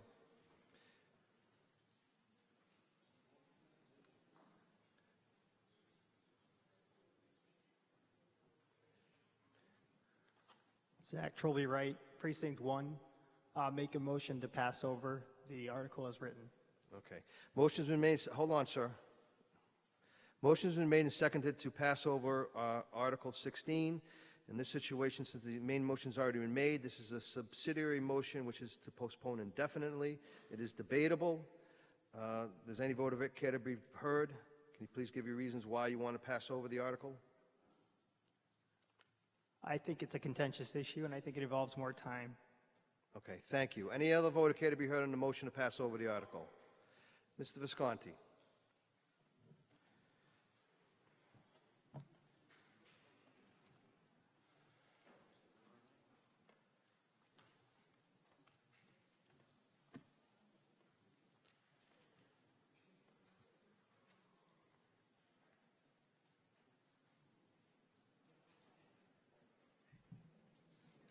Thank you, Mr. Moderator. Ladies and gentlemen, Mike Visconti, Precinct 8.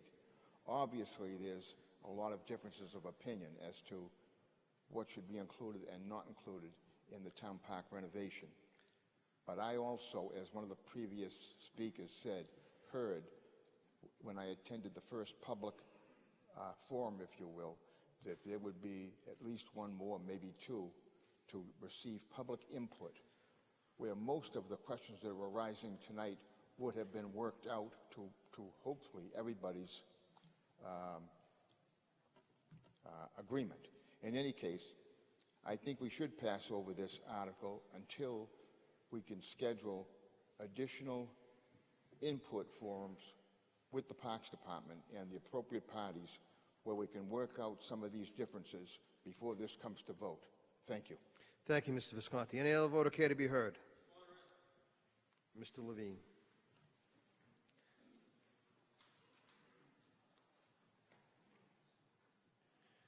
Hi, David Levine, Precinct 1, FinCom Committee. This is like the first article in a long time we're doing something good for the town. We're making a park into a place that we want to all gather. I just don't understand what we're doing here. We're just voting on to see if we want to approve $740,000, 33% of the total cost. We have a block grant that might go stale if we don't move on it. We're getting ARPA money. I just don't know what we're doing. We can do the $740,000, and then we can figure out if we want a basketball court, a pickleball court, a volleyball court, no weed shops though, but we can just vote on the $740,000. Thank you. Thank you, Mr. Levine. Any other vote care to be heard on the motion to pass over? Mr. Haslam.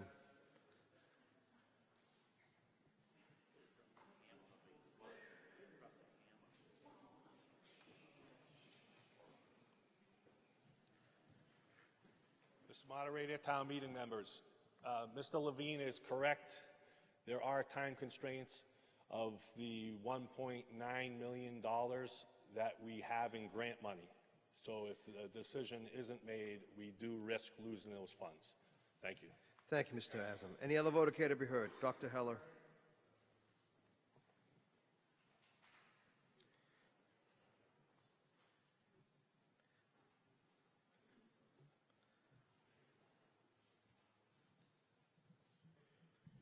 Dr. Richard Heller, Precinct 1. Thank you, Mr. Moderator. I am in favor of passing over this. As you heard my wife earlier, she attended the hearing. Seems like we have a board that doesn't like to communicate with the public. I think if in the grant it was stated that this is for moderate, low-income people. I think we're all aware that we have a volleyball problem in this town. Behind the police station, actually behind my house, Dino DiBartolome's, his neighborhood has a problem. A lot of places have it. My thing is, if they're going to do, they need to go back to the drawing board. Instead of a parking lot, why don't we put a volleyball court in there? Give some of our residents a place to go rather than in their backyards with bright lights and noise and selling beer and food. So I advise you to pass over this article. Let them go back to the drawing board. Sometimes you might save a buck here or there, but in the long run, it's going to cost this town. We're going to lose a lot of green space in a lovely park that we have now. It can be modified to be a lot better for everybody. Thank you. Thank you, Dr. Heller. Any other voter care to be heard on the motion to pass over? Mr. Moran. Ladies and gentlemen, I apologize. Chris Moore in Precinct 5. I don't mean to prolong this, but $1.9 million is not a dollar here or a dollar there. It's $1.9 million that is not our money to be able to complete this project. If it was $10,000, I could say, yeah, maybe we can think about this. It's $1.9 million of other people's, well, technically our money, but not Milford money to complete this project. It's not a dollar here or a dollar there. I just wanted to correct that. Thank you, sir. Thank you, Mr. Moore. Any other voter care to be heard on the motion to pass over the article? If not, Mr. Visconti.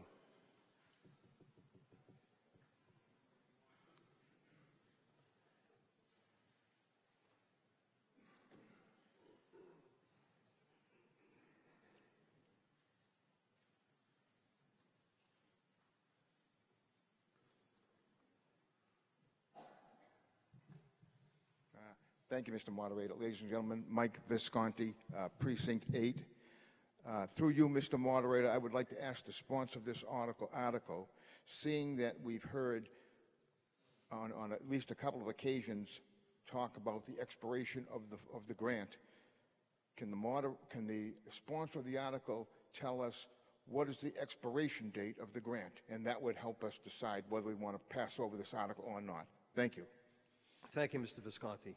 Any voter care to be heard on Mr. Visconti's question regarding the time of the grant? Okay. Any other voter care to be heard on the motion to pass over? If not, the question comes upon the motion to pass over. All those in favor will manifest by saying aye. Aye. All those opposed, no. No. Motion is defeated to pass over.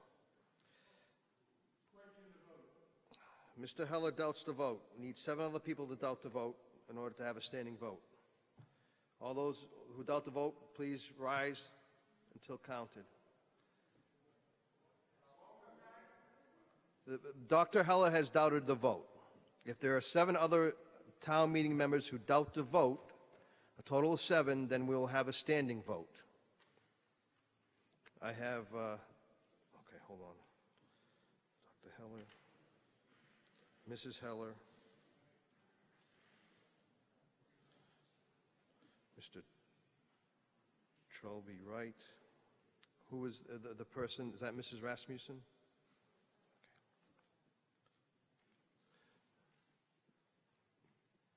Okay. We got 2 voters in Precinct 5. Got Mr. Visconti, Mr. Johansson. Okay, 1, 2, 3, 4. So we have 7 voters. Okay, thank you.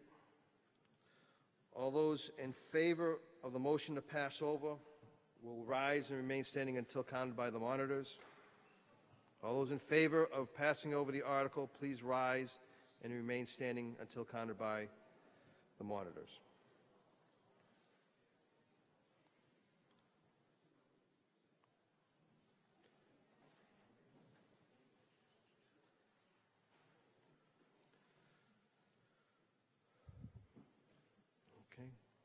All those opposed to passing over the article will rise and remain standing.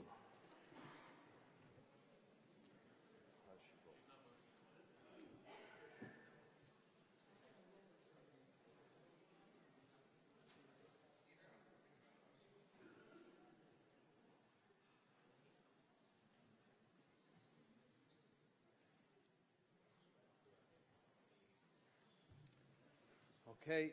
Thank you.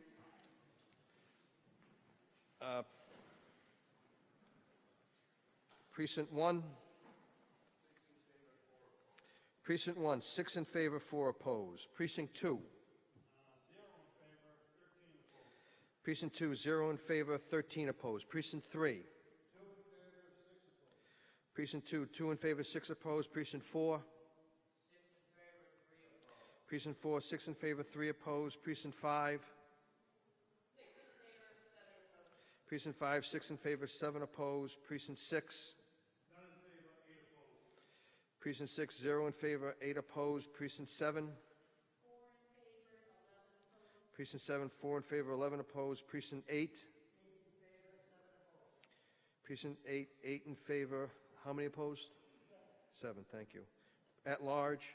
0 in favor, 17 opposed. At large, 0 in favor, 17 opposed. And remote is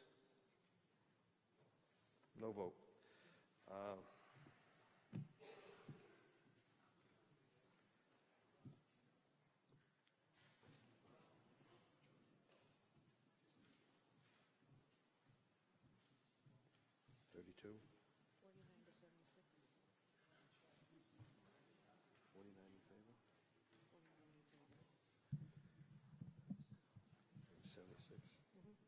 49 having voted in favor, 76 opposed. The motion to pass over is defeated. Now the question, does anybody care to be heard again on the motion under the main article? Mrs. Donahue.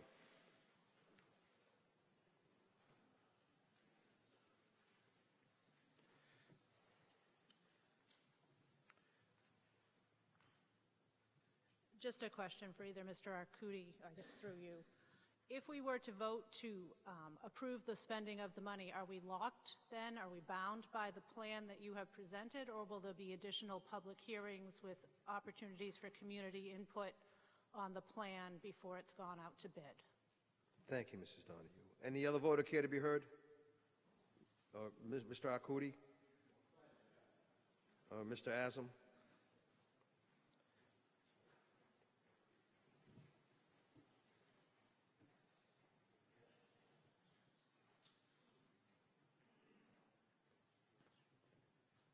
So, sort of forgot your question on the way up.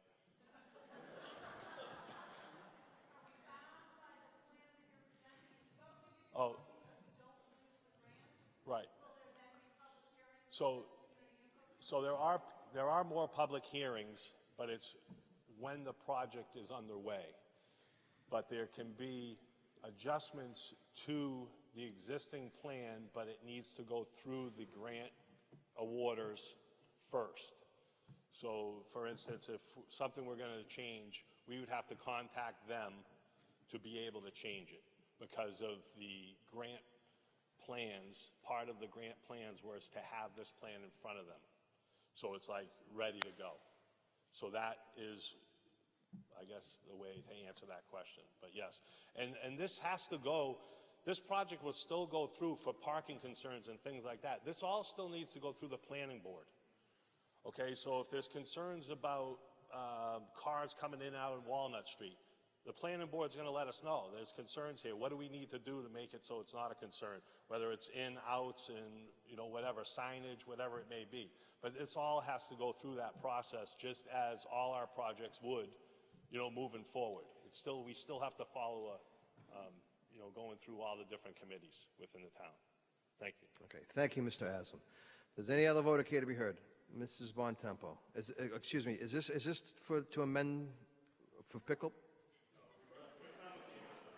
It is to amend pickle. Yeah, we've already dealt with an amendment to the pickleball. So any other amendment, to the tennis courts, pickleballs would not be in order. Okay. Yes, we have Attorney Wilton wishes to address the meeting.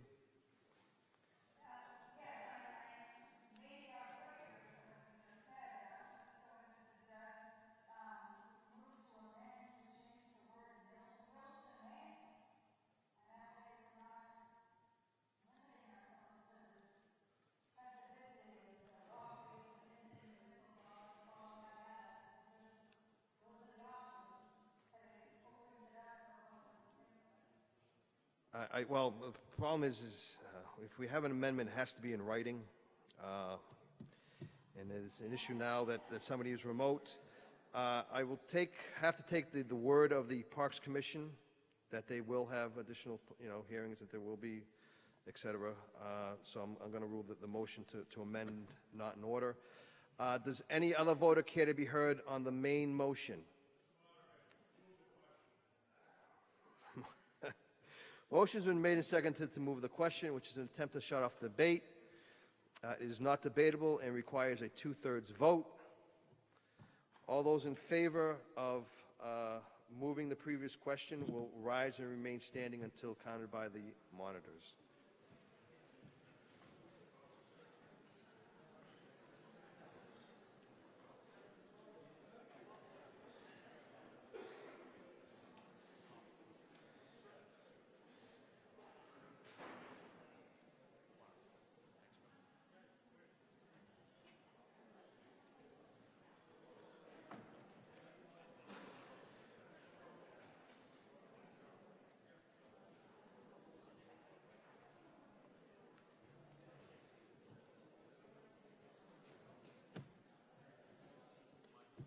Yes.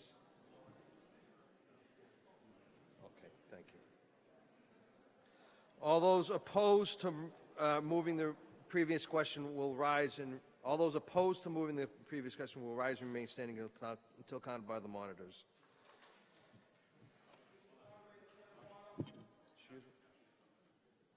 Yes.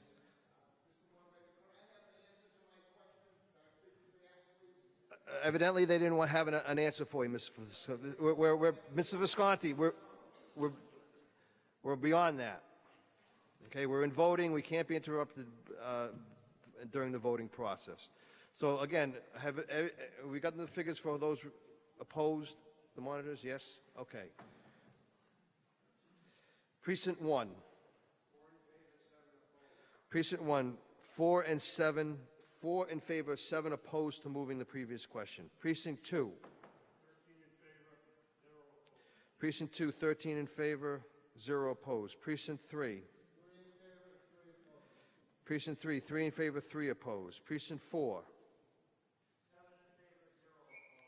Precinct 4, 7 in favor, 0 opposed. Precinct 5.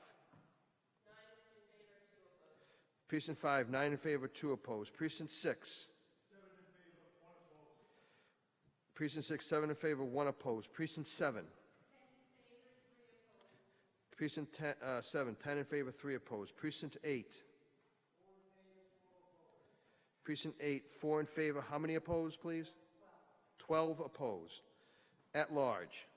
17 in favor, 1 opposed. At large, 17 in favor, 1 opposed. And 1 remote opposed. Thank you, Chris.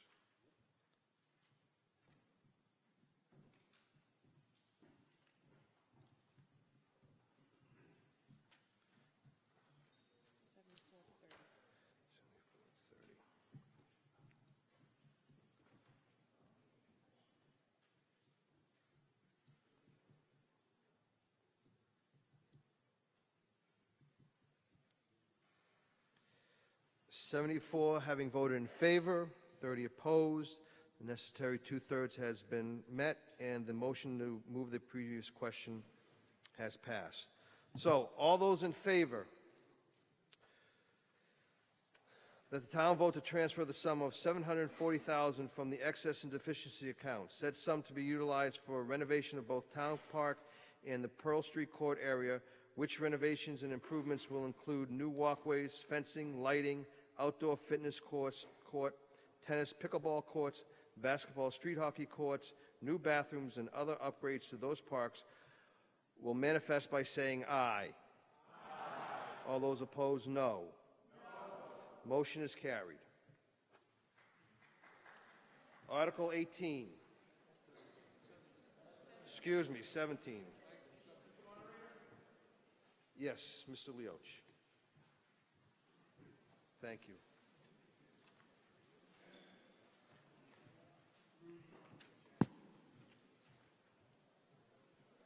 Mr. Moderator, town meeting members, I move that the town vote to transfer the sum of $350,000 from the Sewer Department Enterprise Fund retained earnings, said sum to be spent under jurisdiction of the Board of Sewer Commissioners for replacement of the high-pressure jet truck.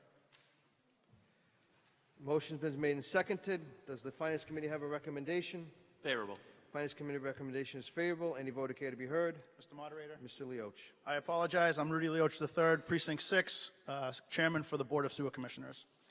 The vehicle in question we are looking to replace is a 23-year-old truck.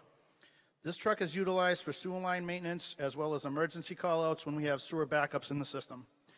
We use this truck to flush out sewer lines monthly of about 14 problematic areas that are prone to backing up and prior to holidays. We flush and clean out approximately 75 streets per year, most which take place in the summer months, and we'll also flush lines in conjunction with roads being resurfaced by the Highway Department. Replacement parts for the pump side of this truck are becoming very difficult for us to acquire, making repair and rebuilds difficult, resulting in the truck being out of service. If approved, it will take approximately 1 year to get this vehicle. I strongly urge your support. Thank you. Thank you, Mr. Leoch. Any other voter care to be heard? If not, the question comes upon the motion as presented. All those in favor will manifest by saying aye. Aye. All those opposed, no. Motion is carried unanimously. Article 18. Thank you. Yes, Mr. DeLuzio.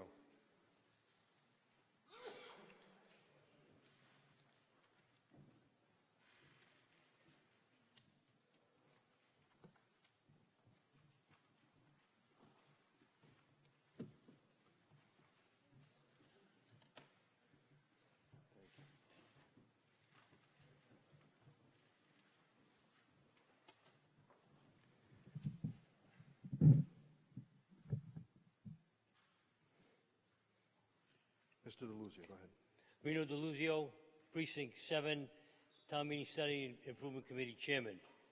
I move the town vote to dissolve the Town Meeting Study and Improvement Committee and further to rescind the standing vote entitled Town Meeting Study and Improvement Committee in its entirety and that vote to take effect on January 25th, 2024. Motion's been made and seconded. Does the Finance Committee have a recommendation? Favorable. Recommendation is favorable. Any voter care to be heard? Mr. Moderator, Mr. DeLuzio. town meeting members, recent evaluation of the following factors has resulted in the realization that the committee's mission to improve and thereby preserve our town meeting can no longer be sustained. There are currently 8 of a possible 9 members on the committee. My 6-year term expires on January 24, 2024, and no member has expressed interest in serving as chair. Multiple attempts to recruit town meeting members to submit an application for consideration to fill vacancies or to serve as a participating applicant on subcommittees or in study groups have been unsuccessful. Town meeting member participation in the committee's pre-town meeting forum initiative to better inform town meeting members has not met expectations and was eventually discontinued. Town Council has advised that for the committee to comply with its enumerated duty to communicate with town meeting members and to conduct town meeting member surveys using information technology, each town meeting member must authorize the use of his or her email address for said purposes. Only 54 or 26% of the current 205 town meeting members having responded to the authorization request prohibits the committee from complying with this enumerated duty. The immediate impact is that a new 25-question town meeting member survey developed by the committee several months ago cannot be conducted. Since the committee does not have access to town meeting member email addresses, the IT department is the conduit for all committee emails to town meeting members and for town meeting member surveys. If the committee were to continue, the IT department would be required to provide the resources to support the committee, which is currently not the case. The committee's experience in competing with other higher priority IT department responsibilities for timely support, has been challenging. In conclusion, the committee believes this endeavor was worth pursuing. Several recommended improvements have been implemented.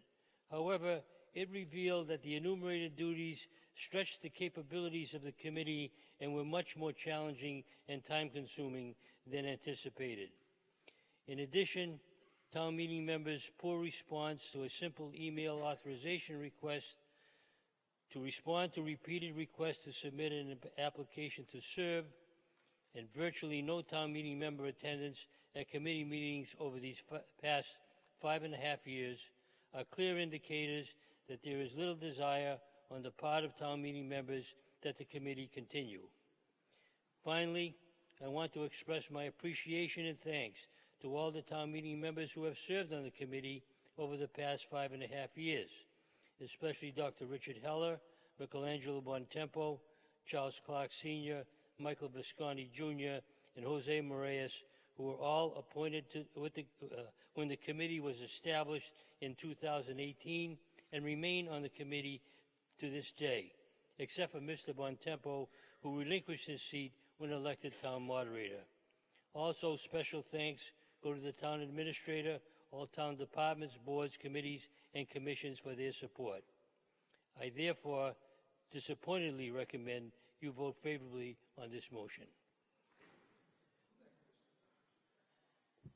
Thank you, Mr. DeLuzio. Any other voter care to be heard? If not, the question comes upon the motion as presented. All those in favor will manifest by saying aye. Aye. All those opposed, no. The motion is carried unanimously. Article 19. Mr. Taylor.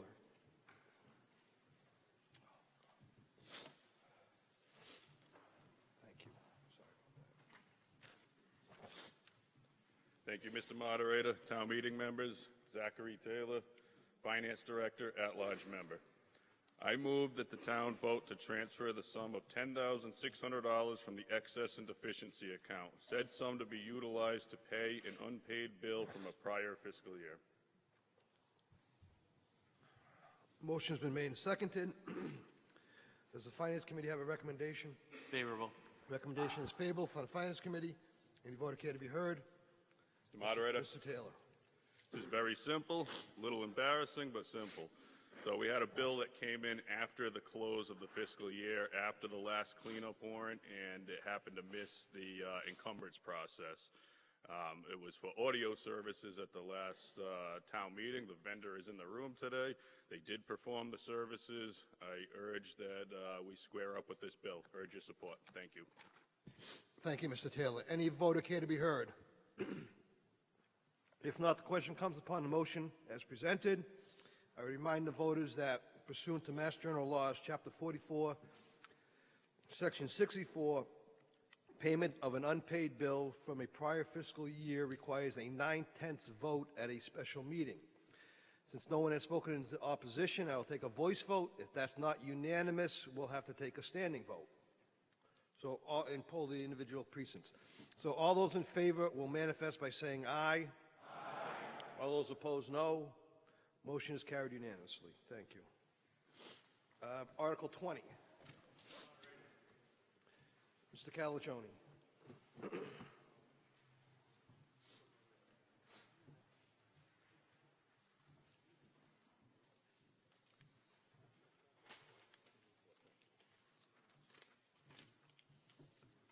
Mr. Moderator, town meeting members, I move that the town vote to transfer the sum of $103,000 from the excess and deficiency account, said sum to be utilized by the planning board for consultant services associated with the preparation of a 2024 Milford comprehensive plan.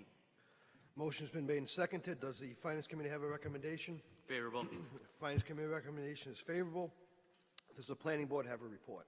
Mr. Moderator. Mr. Calagione. The Planning Board has been working with the Metropolitan Area Planning Council, planning staff in finalizing the scope of work to prepare a 2024 Milford Comprehensive Plan. This will update the existing plan, which was adopted in 2003. Typically, comprehensive plans updates are recommended approximately every 10 years. Even though the 2003 plan is a long-range plan with a validity in the 20 to 25 year range, given the amount of development that has occurred and changes in the economy, it is clearly time to prepare a new comprehensive plan. MAPC will be able to begin work in the fall of this year, with the majority of the work to occur throughout calendar year 2024. The overall cost to prepare the plan is $163,000, and the Planning Board has been awarded a $60,000 Technical Assistance Program grant from MAPC that will reduce the overall cost to $103,000. The funding amount is the subject of Article 20 of the October 30th, 23 special town meeting warrant. A comprehensive plan is a long-range plan for future development in the town. It answers the question, what do you want your town to look like in 25 years? It is a comprehensive document that looks at all aspects of a community. It develops goals and policies for the town. A comprehensive plan reflects a vision of what residents would like their town to be in the future, a vision developed through community surveys, interviews, inventories, and public participation visioning sessions. It includes a capital improvement plan to coordinate large-scale expenditures with the goal of the comprehensive plan, and includes an implementation schedule. A comprehensive plan is an action document. It is not an end-of-the-process report to just be put on the shelf. The Planning Board urges your support for Article 20. Mr. Moderator. Yes, Mr. Calagione. Joseph Calagione, Chairman, Milford Planning Board. I urge you to support this vote. As indicated in the report from the Planning Board, the last comprehensive plan was in 2003. There's been a lot of changes in the town over that time. As a member of the board through that whole time, I was a member of the board when the last plan was developed. There has been a lot of changes, and I know as part of the questions, concerns that had come up as part of the Finance Committee meeting and stuff, is the fact that the board and all the boards in town, this plan is not a static plan. It isn't put on the shelf. A number of the things that were part of that plan have been implemented through various points in time over the past 20 years. We've voted on a number of parcels that have been put under Conservation Commission control. That came out of the comprehensive plan. There are a number of changes to our zoning where ideas from the plan were implemented as part of our zoning changes that you voted on. So it's a dynamic plan, and the fact that we've gone through 20 years and now we're looking to update it is important. And it's also important to understand that the town is 95%, 90% totally developed. So we're entering a stage where we're looking at different things in terms of how the town's going to move forward. There's very little undevelopable land left in the town of Milford, and really that plan will need to address that as to how the town moves forward. So I urge your support in allowing us to move forward with a new comprehensive plan. Thank you, Mr. Calagione. Any other voter care to be heard on the motion? If not, the question comes upon the motion as presented. All those in favor will manifest by saying aye. Aye. All those opposed, no. Motion is carried unanimously. Article 21. Mr. Rickert.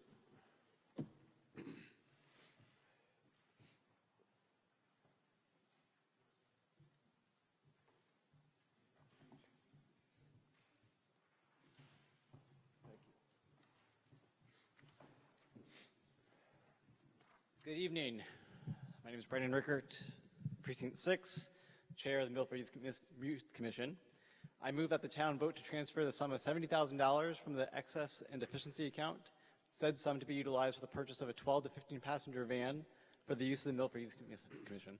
Motion's been made and seconded. Does the Finance Committee have a recommendation? Favorable. Finance Committee recommendation is favorable. Any voter care to be heard? Mr. Moderator? Mr. Rickards. I apologize for reading off my phone here. I forgot to print this out. So the need that we are addressing is to purchase a 12 to 15 passenger van to help support our current and future Milford Youth Center programs. This multi-purpose van will be used not only for transportating small groups and participants in our summer program, after-school program, youth works program, but will also be used to pick up donations and program supplies throughout the year. Some of these donations include hundreds of holiday gifts that we annually collect from local businesses and organizations, as well as hundreds of backpacks that we use for back-to-school supplies, as well as other equipment and materials. The Youth Center, also participates in numerous community events, including Celebrate Milford, the annual Christmas parade, the Beautification Day, and other things of that nature. And we will use this vehicle for those transportation of supplies and staff to those events. Thank you. Thank you, Mr. Rickards. Any other voter care to be heard on the motion? Mr. Visconti.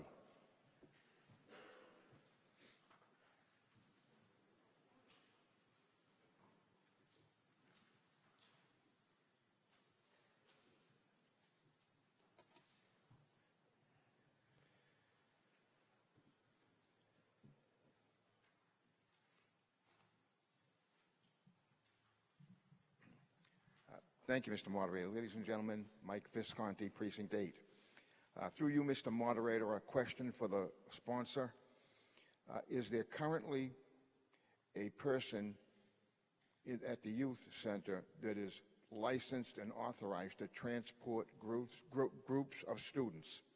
If not, will this be an additional expense if the van is purchased? Thank you. Thank you, Mr. Visconti. Any other voter care to be heard? Mr. Rickards.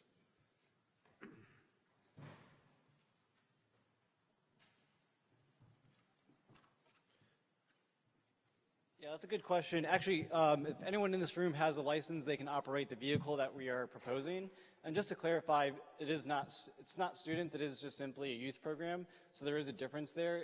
There are rules for student transportation, which are different licensure compared to just simply transporting youth, So there's no additional licensure, no additional cost to do this.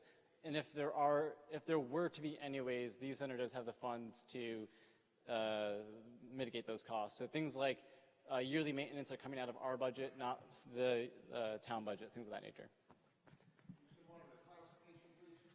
Go ahead, Mr. Visconti. Ask another question.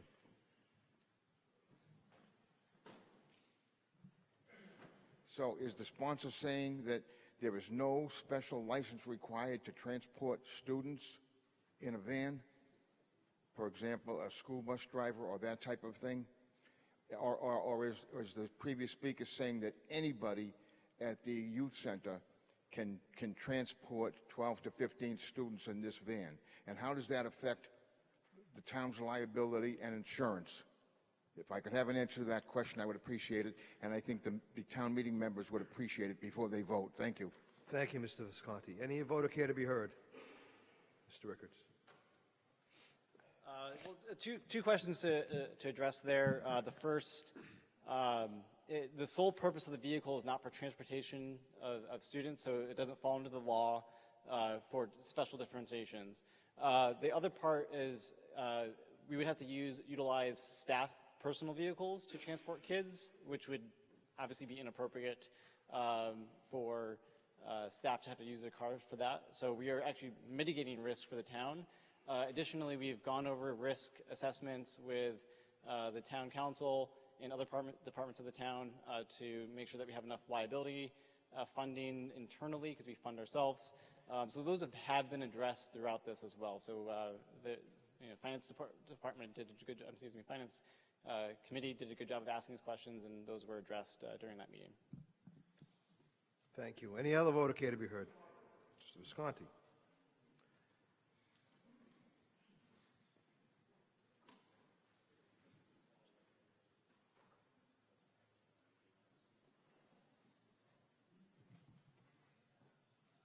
So, once again, Mike Visconti, Precinct 8. So, if it's not going to be used to transport students in groups, then why don't we just get an open van to transport supplies, therefore eliminating any kind of liability or lawsuits that might derive from an accident where several students are hurt or, heaven forbid, killed? Thank you. Thank you, Mr. Visconti. In any case, if that's cannot be done, then I urge you to vote no on this article. Thank you, Mr. Visconti. Any other voter care to be heard? Mr. Correa.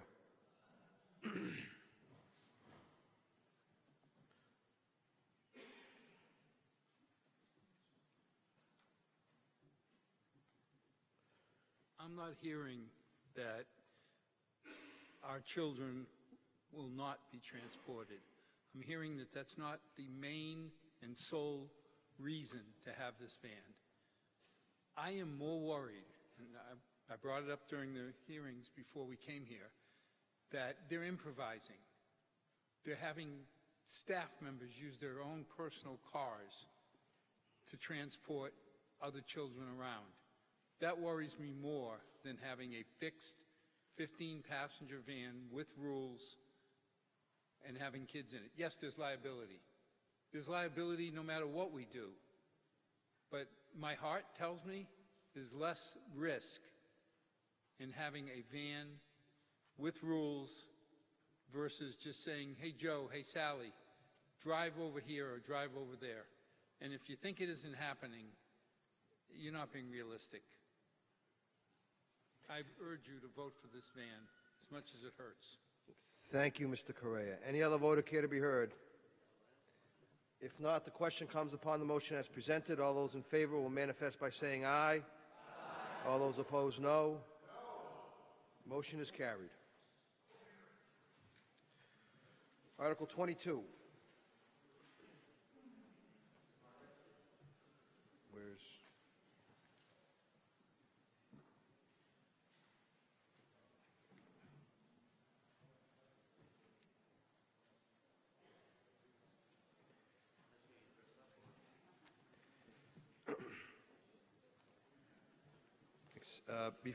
Before addressing the meeting, will you please remove your baseball cap? Yes, sir. Thank you. I apologize for my attire. I came from my daughter's soccer game coaching in the rain.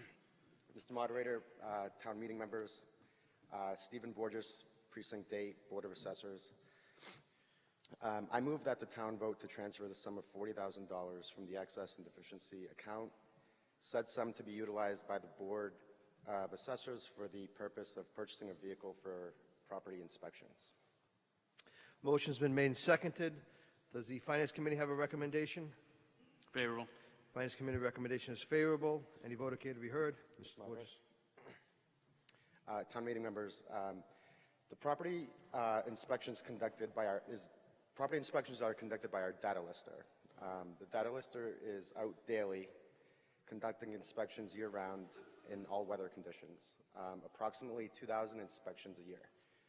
Currently, the data lister is using their personal vehicle and is reimbursed for mileage. The current method for using personal vehicles poses issues related to professionalism, maintenance, and liability. The department believes that having an official inspection vehicle with town branding would enhance not only our professionalism but also effectiveness. Because of the nature of these inspections, a large majority are not expected nor requested for us to be there, thus leading to some reluctancy from residents when an unmarked vehicle pulls up to their home. A personal vehicle, as you can imagine, can also be problematic when it's a shared family car or when it needs repairs or maintenance. The volume of inspections does not allow for any downtime. So the proposed solution is to purchase an all-weather vehicle that can be marked with the town logo for inspection use, with maintenance and operating expenses coming from our departmental budget. This is a common practice with many of the communities around us, both larger and smaller. We believe that the success rate of the department and the peace of mind of our residents is worth the investment, and it's the right thing to do, so I please ask you to support this article. Thank you. Thank you, Mr. Borges. Any other voter care to be heard on the motion? If not, the question comes upon the motion as presented. All those in favor will manifest by saying aye. Aye. All those opposed, no. Motion is carried unanimously. Article 23, Mr. Mazzucchelli. Thank you.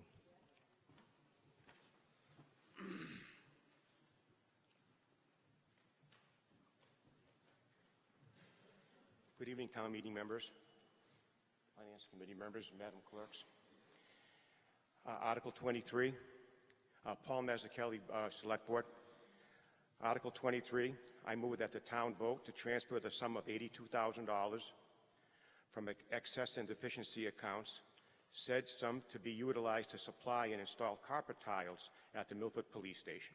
Motion's been made and seconded. Does the Finance Committee have a recommendation? Favorable.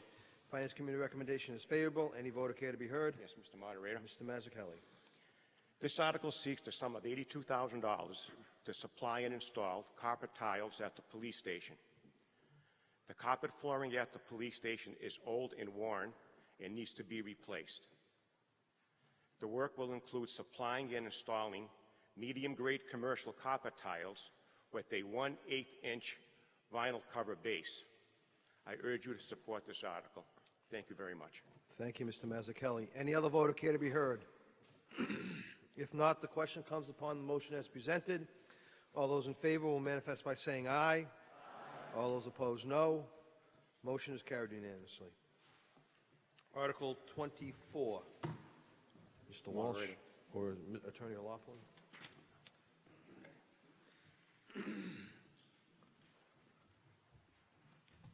Mr. Moderator, town meeting members, I move that the town vote to raise and appropriate the sum of $150,000, said sum to be utilized for the purpose of upgrading and replacing the audio system in the upper town hall. Motion's been made and seconded. Does the Finance Committee have a recommendation? Favorable. Finance Committee recommendation is favorable. Any voter care to be heard? Mr. Moderator. Attorney O'Loughlin.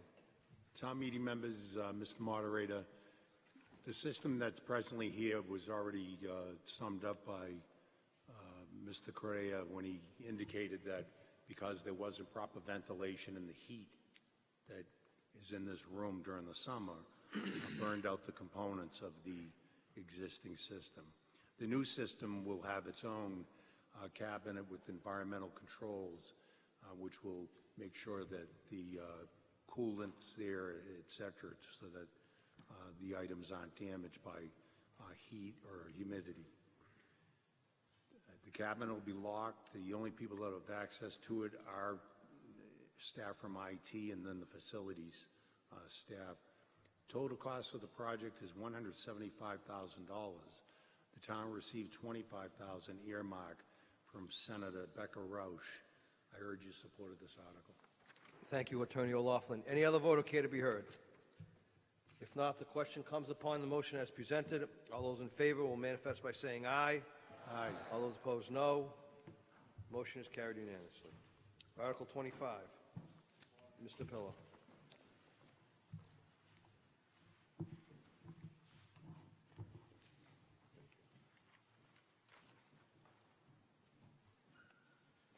Thank you, Mr. Moderator. Christopher Pilla, Town Treasurer, at-large member. I move that the town vote to accept the provisions of Chapter 44, Section 54 of the General Laws as amended by Section 26 of Chapter 28 of the Acts of 2023, which provisions to be accepted pertain to investments of town trust funds. Motion has been made and seconded. Does the Finance Committee have a recommendation? Favorable. Finance Committee recommendation is favorable. Any voter care to be heard? Mr. Pillar. Ladies and gentlemen, this article is a readoption of Chapter 44, Section 54 of the General Laws. In July of 2023, Governor Healy signed into law the Prudent Investor Rule for investments of trust funds. Examples of our trust funds are scholarships, cemetery funds, and any other donor funds received by the town. This new legislation allows the treasurer to invest these monies in a more diverse portfolio. This strategy will allow us to better construct municipal trust portfolios with a wider selection of investments and potentially improve long-term returns and reduce overall risk. Thank you, and I ask for your support on this article. Thank you, Mr. Pillar. Any other voter care to be heard? If not, the question comes upon the motion as presented. All those in favor will manifest by saying aye. Aye. All those opposed, no. Motion is carried unanimously. Article 26, Mr. Walsh.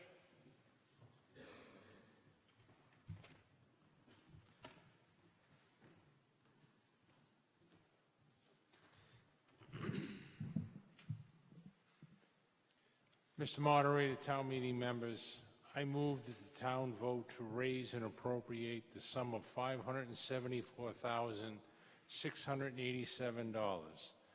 The said sum amount supplement account 220-5110, Fire Personnel Services, as voted under Article 4 of the May 22nd, 2023 annual town meeting.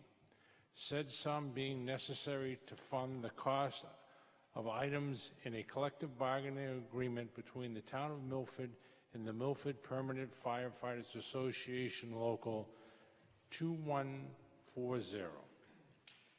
Motion's been made and seconded. Does the Finance Committee have a recommendation? Favorable. Finance Committee recommendation is favorable. Any voter care to be heard? Mr. Walsh. Mr. Moderator, town meeting members, this article seeks to fund the cost of items contained in a collective bargaining agreement between the town of Milford and the Milford Fire Department employees. The additional cost of $574,687.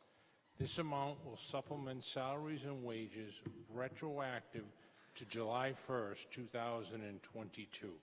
I urge your support for this article. Thank you, Mr. Walsh. Any other voter care to be heard? If not, the question comes upon the motion as presented. All those in favor will manifest by saying aye. Aye. All those opposed, no. Motion is carried unanimously. Article 27. Chief Nelson.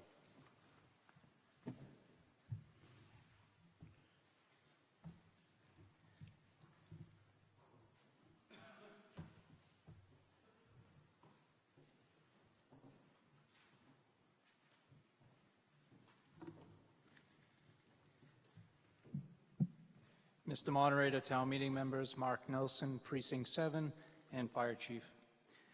I move that the town vote to transfer the sum of $37,500 from the excess and deficiency account, said sum to be expended under the jurisdiction of the Fire Chief to repair the training building located behind the Birch Street Fire Station. Motion's been made and seconded. Does the Finance Committee have a recommendation? Favorable. Finance Committee recommendation is favorable. Any voter care to be heard? Mr. Moderator. Mr. Nelson. The training building needs interior and exterior repairs to the concrete due to weather, water leaks, and fire evolutions. These repairs would make the building safe for use without live fire at this time. I hope for your support. Thank you, Chief Nelson. Any other voter care to be heard? If not, the question comes upon the motion as presented. All those in favor will manifest by saying aye. Aye. All those opposed, no. Motion is carried unanimously. Article 28. Attorney Villani.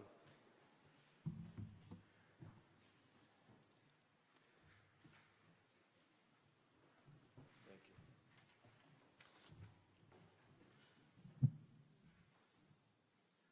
Mr. Moderator, town meeting members, I move that the town vote to transfer the sum of $1,150,000 from the excess and deficiency account, said sum to be utilized for the purpose of addressing compliance upgrades and replacement for public safety and town hall systems.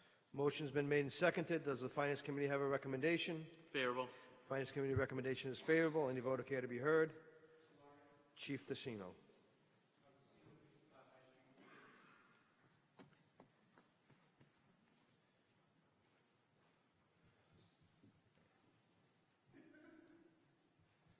So I'm going to skip to the bullet points.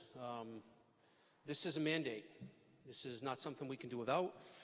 Verizon is eliminating the 30-year-old copper lines for public safety by June 2024. So what does that mean? Dial 911 after that, you're not going to get anybody. This is not a police issue, even though I'm up here trying to articulate the reason for this. This is police, fire, EMS, your rave notification system. This is the entire communication system, your PSAP system, when you call up and they give you instructions about somebody choking, the ambulance, EMS, the alert tones. The police is just one piece of this. Chief Nelson can also speak to this. This is something we have to do. There is not a nicety in this at all. Chris George has worked tirelessly on this effort with the deputy fire chief, the fire chief, myself, and the other members of my department to try to take us into the next era of police, fire, and EMS. We're in this situation because, quite simply, we've done more with less for so long. I always say this, and it's still true. If it's raining 3 o'clock in the morning and you want to talk to somebody, call my house. because I'll be the nervous wreck that's awake waiting for the radios to go out. Last year, if you remember, we had an article to upgrade our portables. I came to you and told you that the police officers got to listen to Franklin Fire Department most of the night on their radio when they weren't trying to listen to them. The new radios that we got with that article were the precursor to all this. So everything that we bought then is compatible, okay? Right now, we're analog players in a digital world, and we're holding on by our fingertips, all right? There's also serious compliance issues here for the FCC. Quite simply, we need to get this done. I urge your support of this. Thank you. Thank you, Chief Tassino. Any other voter care to be heard on the motion? If not, the question comes upon the motion as presented. All those in favor will manifest by saying aye. Aye. All those opposed, no. Motion is carried unanimously. Article 29, Mr. Pillar.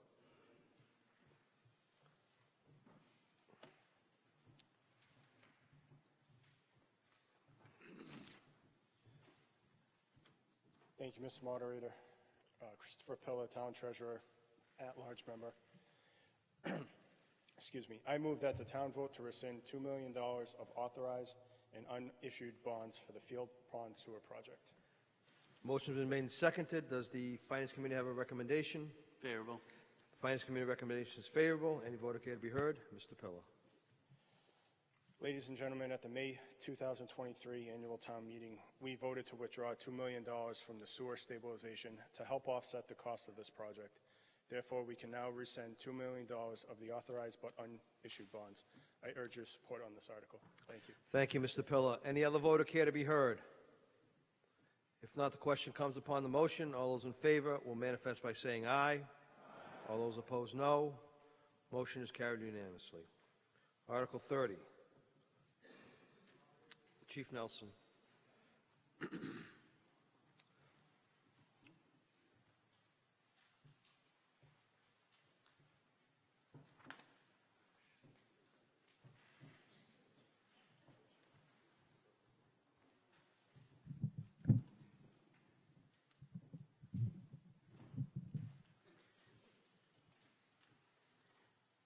Mr. Moderator, town meeting members, Mark Nelson, Precinct 7, and Fire Chief.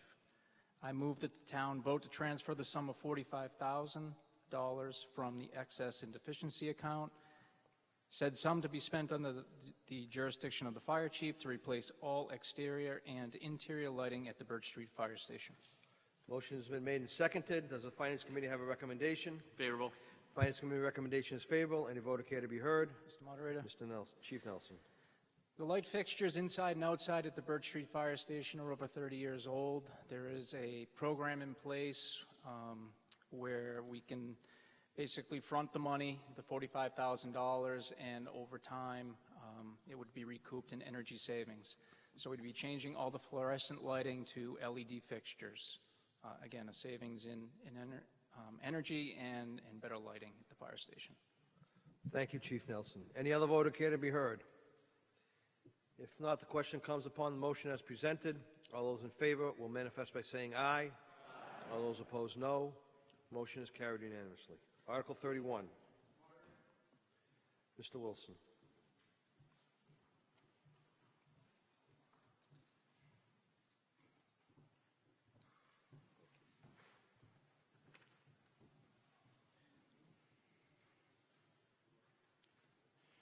Christopher Wilson, School Committee Chairman. I move the town vote to raise and appropriate the sum of $650,000, said sum to be spent under the jurisdiction of the Milford School Committee for the purpose of engineering and replacing the Stacy School boilers. Finance Committee recommendation? Favorable. Finance Committee recommendation is favorable. Any voter care to be heard? Mr. Wilson. Mr. Moderator. Town meeting members, the current Stacy boilers were installed in 1995. They are now approaching 30 years of life. Due to this age, they were assessed in 2019 and placed on our capital plan with a 3-year schedule of replacement. Last year, a grant opportunity became available to replace and update the aging boilers to a more efficient system. The school's grant department and business administrator worked together to apply for and receive this grant. We were fortunate to be awarded $677,000. Therefore, tonight's request is for the balance of the full scope of work for $650,000. The grant will cover 50% of the needed replacement, while the town cost covers about 50% of the needed replacement work. The scope of the project will include a full assessment and engineering of the current building requirements. The type of fuel and the type of boiler will be selected during this engineering process. The replacement will begin in the late spring and early summer of 2024. I respectfully ask for your support on this article. Thank you. Thank you, Mr. Wilson. Any other voter care to be heard? If not, the question comes upon the motion as presented. All those in favor will manifest by saying aye. All those opposed, no. Motion is carried unanimously. Article 32. Mr. Mazzucchelli.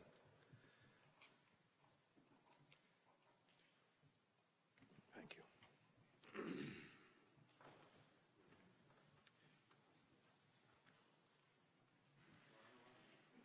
know.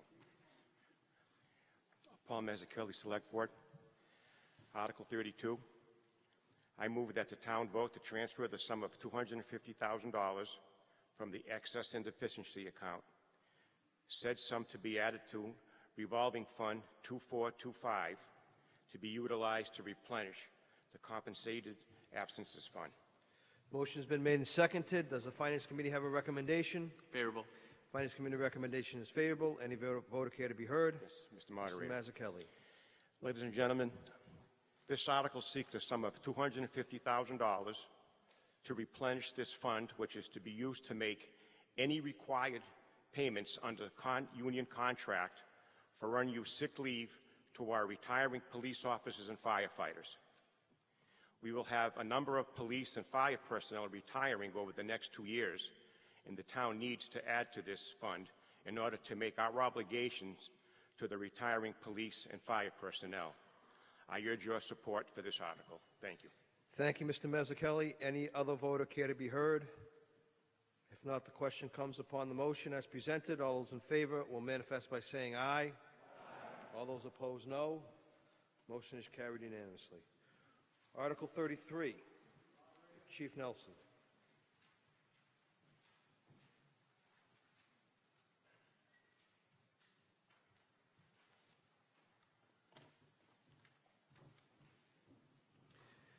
Mr. Moderator, town meeting members, Mark Nelson, Precinct 7. I move that the town vote to transfer the sum of $133,000 from the excess and deficiency account, said sum to be spent under the jurisdiction of the fire chief for the purchase and equipping of a new rescue truck. Motion's been made and seconded. Does the Finance Committee have a recommendation? Favorable. Recommendation is favorable from the Finance Committee. Any voter care to be heard? Mr. Moderator. Chief Nelson. The picture on the screen is accurate. That is the current Rescue 1. That's what we're looking to replace. This model is a lighter duty model than previous, previous editions. We believe that the useful life of this vehicle as the primary response vehicle, and it is the workhorse of the department, would be 5 years. So we think it should be replaced in 5-year intervals. The time is now for this vehicle. We want to keep this one on the screen as a backup. And what that does is prevents the use of an actual fire engine, which are approaching about $1 million in replacement costs. It prevents us from using an engine on certain calls. So I urge your support. Thank you, Chief Nelson. Any other voter care to be heard? If not, the question comes upon the motion as presented. All those in favor will manifest by saying aye. Aye. All those opposed, no. Motion is carried unanimously. Article 34. Mr. Moderator. Attorney O'Loughlin. Mr. Moderator, town meeting members, I move that the town vote to transfer the sum of $40,000 from the excess and deficiency account, said sum to be utilized to replace the HVAC system at the Milford Animal Control Building. Motion's been made and seconded. Does the Finance Committee have a recommendation? Favorable. Finance Committee recommendation is favorable. Any voter care to be heard? Mr. Moderator. Attorney O'Loughlin. Ladies and gentlemen, I think this was also summed up very well by Mr. Correa when he indicated that the HVAC system at the animal control building is extinct. It's not functioning properly at all. We owe a duty to our staff that work from that building as well as the animals that we bring into that building that are held there for a period of time to have temperature conditions dependent upon the weather. I urge your support. Thank you, Attorney O'Loughlin. Any other voter care to be heard? If not, the question comes upon the motion as presented. All those in favor will manifest by saying aye. All those opposed, no. Motion is carried unanimously. Article 35. Attorney Villani.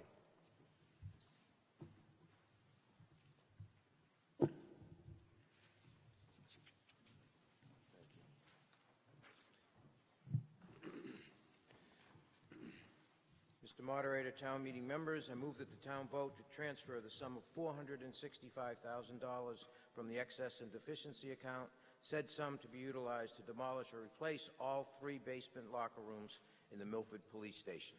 Motion's been made and seconded. Does the Finance Committee have a recommendation? Favorable. Finance Committee recommendation is favorable. Any voter care to be heard? Chief Tassino.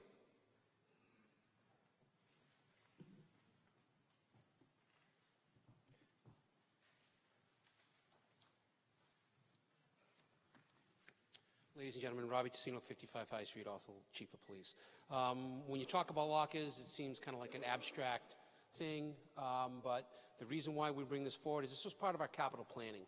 We haven't had the ability to secure firearms, taser, ammunition, pepper spray, other things that we issue to our officers. Quite honestly, in my opinion as chief, we're negligent. They're either forced to take certain weapons home, which now we have a weapon in a home where an officer with children would be reluctant to do that. The officers that we have, the lockers that we have are over 20 years old.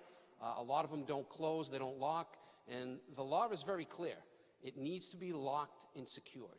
It doesn't matter that it's a police station. Everybody says, well, it's a police station. It's the most secure building in Milford. That is not a caveat to the law, all right? These new lockers will give the officers male and female. We're redoing male-female locker rooms as well as sergeant's locker rooms. It'll give the officers the ability to secure firearms in this locker as well as the ability to charge radios and flashlights in the lockers. They don't have that now. It's a mad dash to plug in radios, to charge their portables all throughout the station. They'll be able to keep things in their locker, their firearm, their taser, their pepper spray, all things that they legally have to secure. And I believe that the onus is on us as the town to provide them a secure environment to do that. I urge your support. Thank you. Thank you, Chief Tassino. Any other voter care to be heard? If not, the question comes upon the motion as presented. All those in favor will manifest by saying aye. All those opposed, no. Motion is carried unanimously. Article 36, Chief Nelson.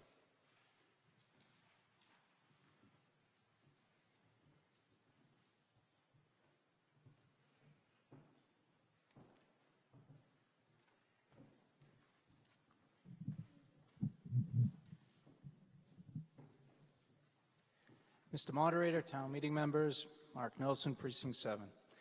I move that the town vote to transfer the sum of $75,000 from the excess and deficiency account, said sum to be spent under the jurisdiction of the fire chief for the purchase of a new staff vehicle.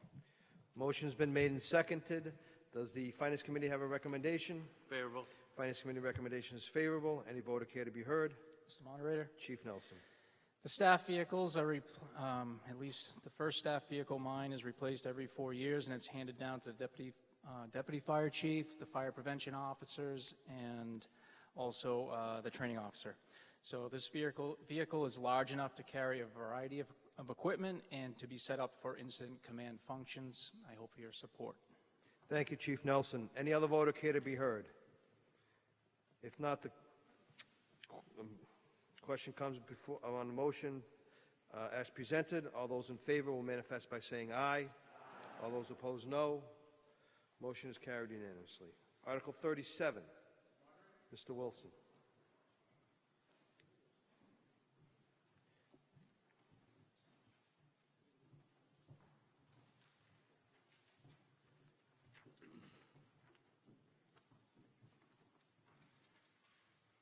Mr. Moderator, town meeting members, Chris Wilson, Milford School Committee. I move that the town vote to transfer the sum of $150,000 from the excess and deficiency account, said sum to be spent under the jurisdiction of the Milford School Committee for the purpose of upgrading the Woodland School turf with a fence and safety net. Motion's been made and seconded. Does the Finance Committee have a recommendation? Favorable. Finance Committee recommendation favorable. Any voter care to be heard? Mr. Moderator? Mr. Wilson. Town meeting members, the school committee is asking for your support to have a safety net installed at one end of the turf field and fencing installed along the long sides of the turf field. The safety net, similar to the one already in place at the south end of the turf field, prevents balls from leaving the playing area and going into the parking lot. This request is to have a similar net installed at the north end toward North Vine Street. This will prevent soccer, field hockey, and lacrosse balls that might miss their target or net to not travel into the tall vegetation beyond the field. The naturally tall vegetation makes it difficult to find the balls that have missed their mark. Also, student athletes that attempt to retrieve equipment enter an area with unknown insects such as ticks. There have also been cases of some of the vegetation cutting the athletes' legs. This facility is used by our 3rd to 5th graders, as well as our junior high, high school, and numerous town sports organizations. The proposed fence would be installed along the long sides of the turf field.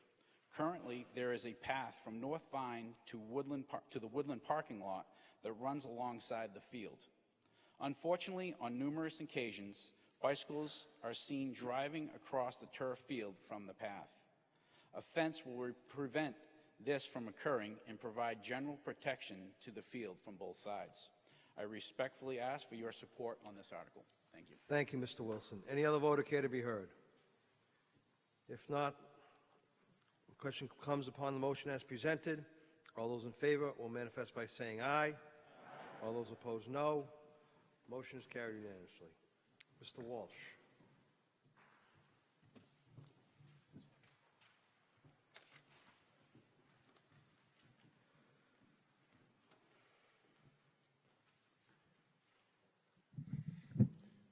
Mr. Moderator, town meeting members, I move that the town vote to transfer the sum of $250,000 from the excess and deficiency account, said sum to be added to the revolving fund 2,430 and to be utilized for payment of medical bills and other expenses incurred in relation to injuries to police officers, firefighters. Said sum to be deposited in the special injury leave indemnity funds to be utilized for the purpose of paying expenses incurred under general laws, Chapter 41, Sections 100 and/or Sections 111F. Motion's been made and seconded. Does the Finance Committee have a recommendation? Favorable. Finance Committee recommendation is favorable. Any voter care to be heard? Mr. Moderator. Mr. Walsh. Mr. Moderator and town meeting members, under the Governor's Modernization Act, the town created a special leave indemnity fund for police and fire personnel injured on duty. This article seeks the sum of $250,000 to supplement this fund to pay medical bills and other expenses to those police officers or firefighters injured while on duty. The fund was last supplemented over 2 years ago. It is extremely difficult to budget for this account, and therefore it needs to be supplemented periodically to ensure the town has sufficient funds to pay these costs. Should the town receive a recovery from a third party found to be responsible for any injury, then the third party recoveries can be placed back into this account if for medical expenses. Salary recoveries would be placed in the general fund. I urge your support for this article. Thank you, Mr. Walsh. Any other voter care to be heard? If not, the question comes upon the motion as presented. All those in favor will manifest by saying aye. All those opposed, no. Motion is carried unanimously. Article 39. Attorney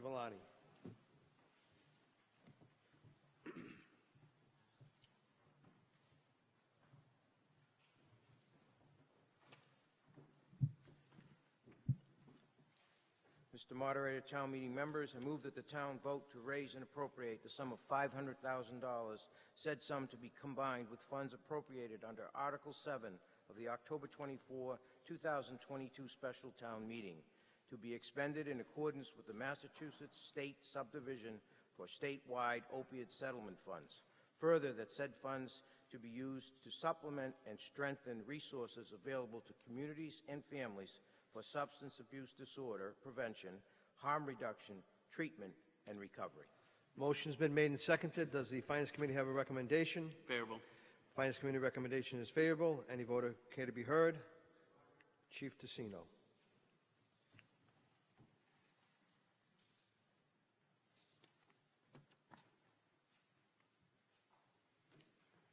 Once again, ladies and gentlemen, Robbie Tassino, 55 High Street, and the police chief. This money here, and I say this every time I come up so we can make these appropriations, I don't know why I'm here. This is opioid settlement money through the federal government, through the state, with Big Pharma, through the opioid addiction. We all know about this. You know about this in the news. Each year, there's certain allotments. I work very closely with Zach Taylor and the Finance Committee to exactly what portion the town of Milford gets, and this goes directly to our Family Services Unit. That Family Services Unit, which we established, which this group approved the start of, I don't know if you remember that, was the same kind of article.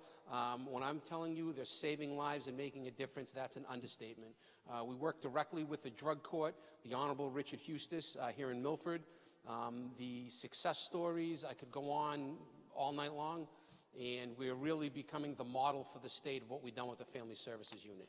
The approval of this article is just going to augment that Family Services Unit. More clinicians in the field, mental health advocates in the field. This is not for police officers and police function. This is mental health and wellness, and this is addiction and crisis management. I urge your support of this. Thank you.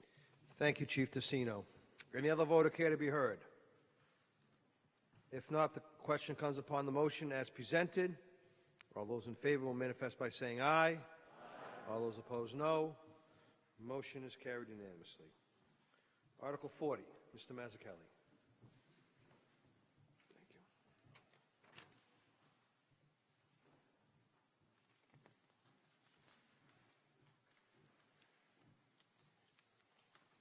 Town meeting members, Article 40.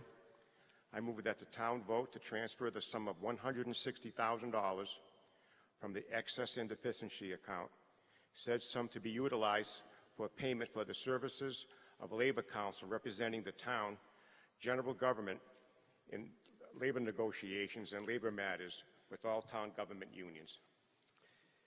Motion's been made and seconded.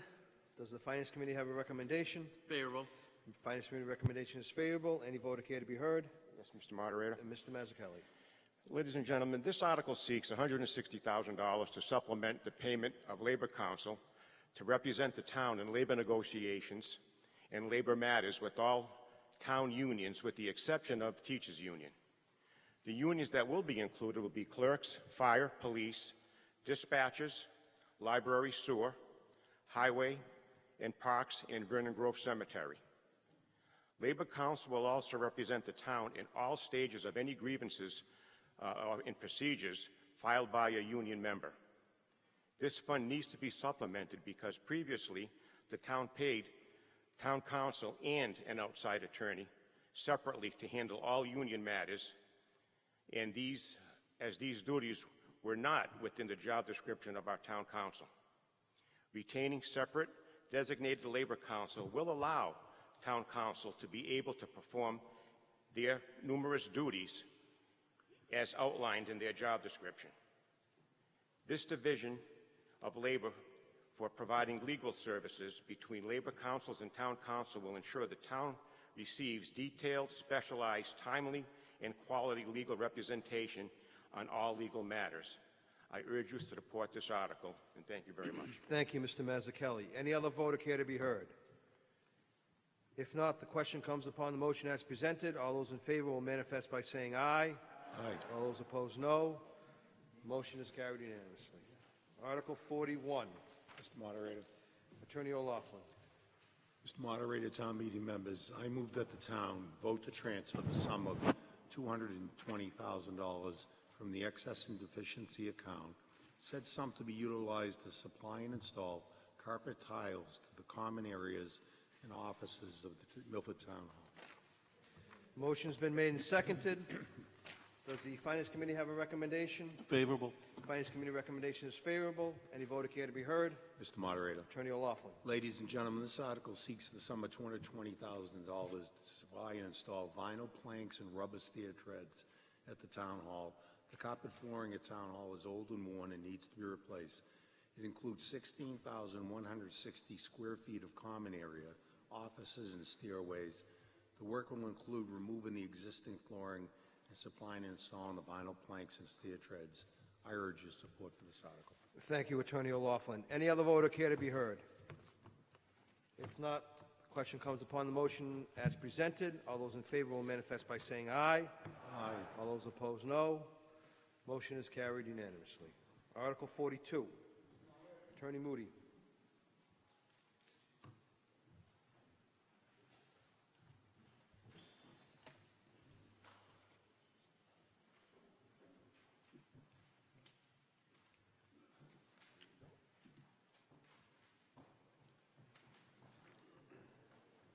Yeah, Mr. Moderator, Jerry Moody, Precinct 6. I move that the town vote to raise and appropriate the sum of $2,500,000, said sum to be added to Trust Fund 8501 liability claims. Motion's been made and seconded.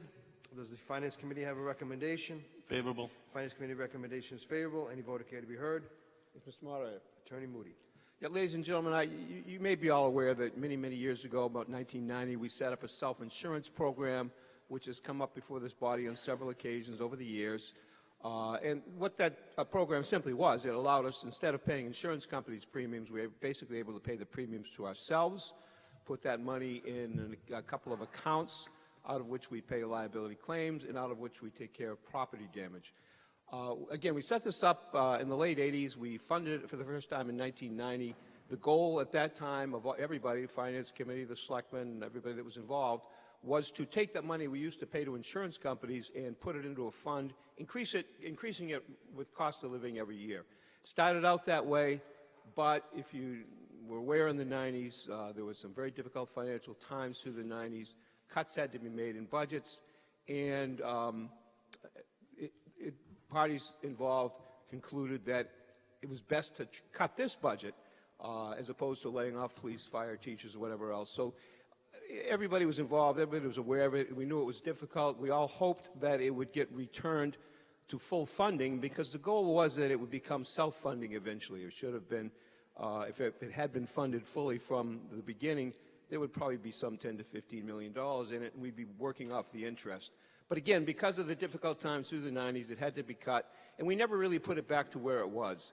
And now the town is facing some very difficult liability issues, and everybody's concluded this is the time to start to rebuild this fund, which was severely depleted through the times I've just described. And again, there's some serious issues out there that have got to be handled, are being handled, and the town needs to be protected and be ready to deal with these things. So it's time to begin to replenish this fund. So I strongly urge your support. Thank you, Attorney Moody. Any other voter care to be heard? If not, the question comes upon the motion as presented. All those in favor will manifest by saying aye. All those opposed, no. Motion is carried unanimously. It is now after 10 o'clock, and per town meeting rule, we need a majority vote of town meeting members to continue the session. So I'll ask what's the pleasure of the meeting. I'll entertain a motion. Excuse me? Motion has been made and seconded by Dr. Heller to continue the meeting. It is debatable. Any voter care to be heard on the motion? If not, the question comes upon the motion to continue this town meeting session after 10 p.m. All those in favor will manifest by saying aye. All those opposed, no. Motion is carried. Article 43.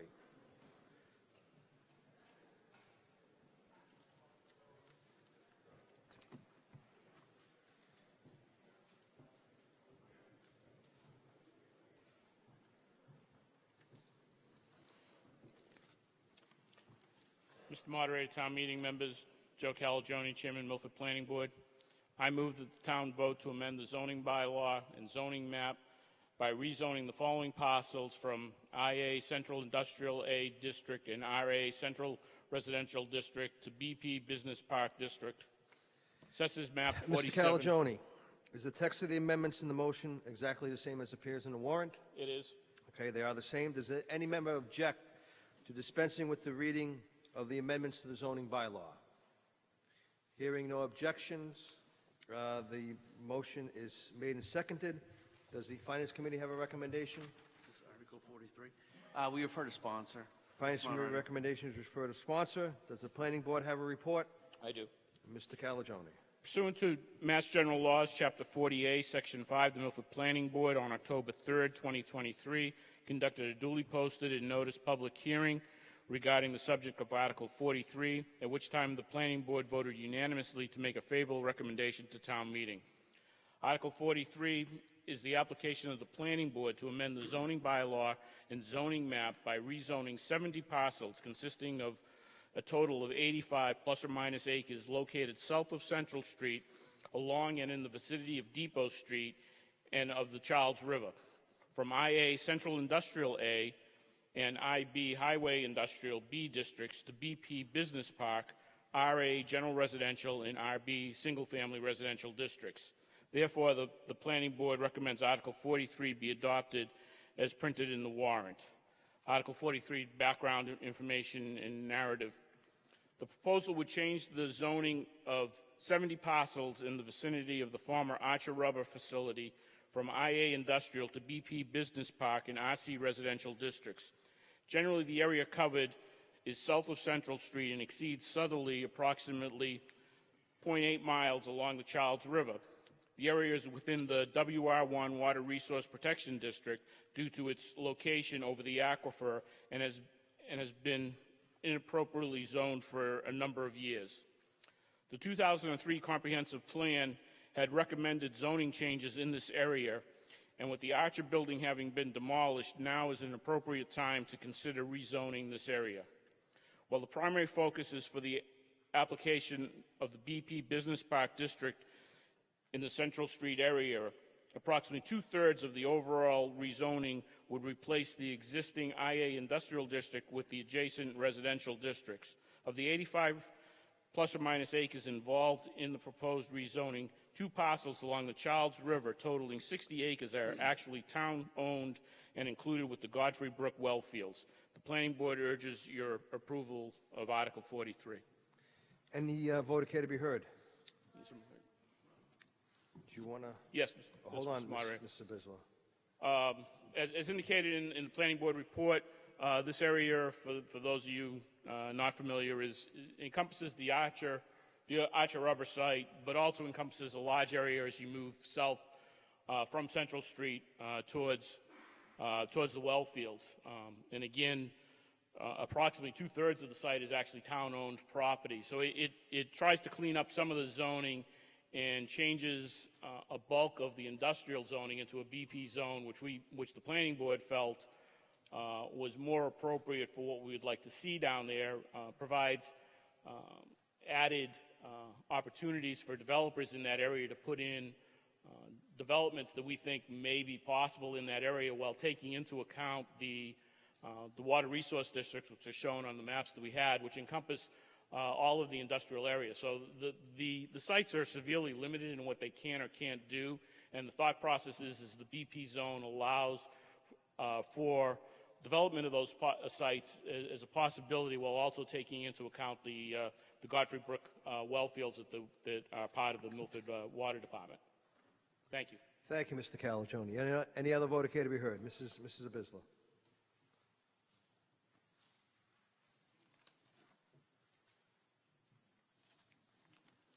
Stephanie Abisla, Precinct 3.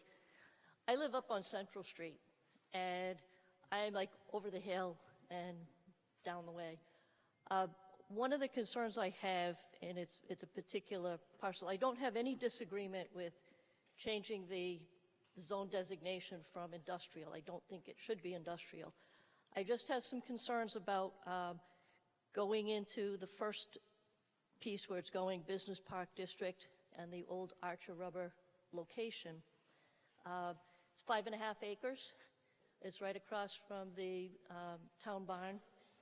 And if you've ever traveled on Central Street and Depot Street, that intersection is really, really congested. The other day I tried to get downtown, and I came down Central Street, and I was stopped at Alden Street. And there were no school buses. It was just people trying to get on and off Depot Street. That intersection really needs to be kind of looked at before we start to develop. And so I'm just concerned as to whether someone has looked at, with all the houses that they're putting in on Beaver Street, people are using Central Street more, and now we're talking about potentially a business at the bottom of Central Street where we've already got congestion, and we've got a three-way stop sign that people out of town don't know how to handle, and it's just a mess down there. So I would consider, as we do this, could we also do some traffic mitigations so that we don't turn the whole town into a parking lot? Thank you. Thank you, Mrs. Abisla. Does any other voter care to be heard? Mr. Johansson.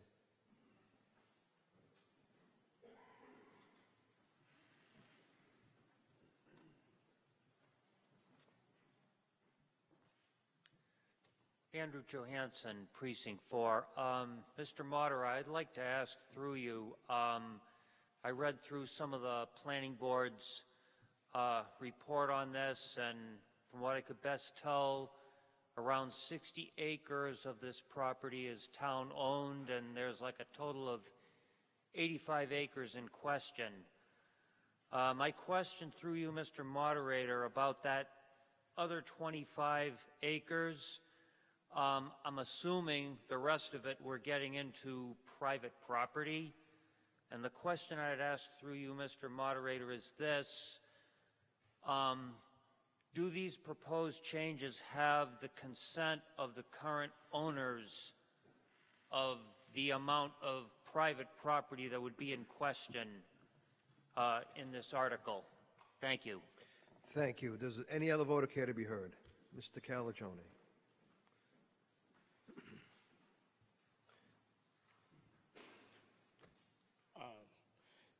The simple answer is no. But as indicated, the town posted a meeting with indicating that we were proposing a zoning change. It was open to all people for comments. There was one letter received from a company that's in New York that indicated that they were now the people in charge or responsible for the Archer Rubber site, that were not in favor of the change. No other thing was given. They said that they would reach out to us and contact us. That never happened when we had the meeting, because we originally had a meeting beforehand to indicate that we were thinking of doing this. At the duly posted meeting in October, we received no additional information. Everybody on the planning board, including town staff, felt that, you know, if the people that own that property had actually looked at the town zoning map, they would probably realize that because they're severely limited by the fact that the Charles River runs through the middle of their site, and that they would have to deal with that issue and the water aquifer district, that the business park zone, as opposed to an industrial zone, allows them some possibility of developing that site. So we were comfortable that, in fact, this presents a better option for them as part of that, and also cleans up a lot of the other zoning issues that are down in there. If you're familiar with the site, there's a mix of residential, there's a mix of commercial. As you move further down, there's the, this goes down to where there's the garages and the ambulance service running out of there. So this more appropriately fits into what's actually in that area. So there is no requirement for us to go to every owner that's affected by this other than to post the meeting. So we didn't go out and ask everybody if they were in favor or not, but I can tell you that that was the only thing that we got back as part of our public hearing. Thank you, Mr. Calagione. Any other voter care to be heard?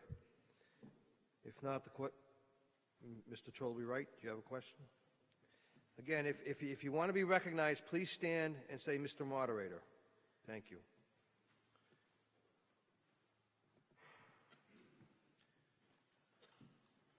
Thank you, Mr. Moderator. Zach Trolby-Wright, Precinct 1. Just a question in regards to green space preservation for the project and what percentage of green space would be preserved, including trees. I heard the waterways would be protected in the aquifers, but just in concerns of the green space, the existing trees on the parcels. Thank you. Any other voter care to be heard? Mr. Calagione. Just try to answer that quickly. This is not a proposal for any type of site development. Any site development would need to meet the requirements of the town in terms of site plan review. So I can't answer that question because there is nothing in front of the planning board to do that or base that on, other than the fact that we can say that 2/3 of what's being rezoned is in fact owned by the town. The expectation is that none of that would be developed as it's part of the aquifer protection for the well fields that are down there. So that's the best I can answer. Thank you, Mr. Calagione. Any other voter care to be heard? If not, the question comes upon the motion as presented. And I'll remind the voters that pursuant to Mass General Laws, Chapter 48, Section 5, amending the zoning bylaw requires a 2/3 vote. Since nobody has spoken in opposition to the motion, I'll take a voice vote. If that's not unanimous, then we'll pull the individual precincts. So all those in favor will manifest by saying aye. All those opposed, no. Motion is carried unanimously. Article 44.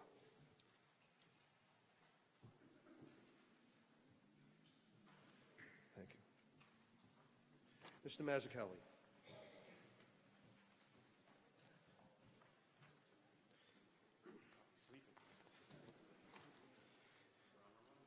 I know. Article 44, Paul Mazzucchelli, Milford Select Board. I move that the town vote to transfer the sum of $30,000 from the excess and deficiency account, said sum to be utilized for repair to the Purchase Street firehouse located at 279 Purchase Street. Motion's been made and seconded. Does the Finance Committee have a recommendation? Favorable.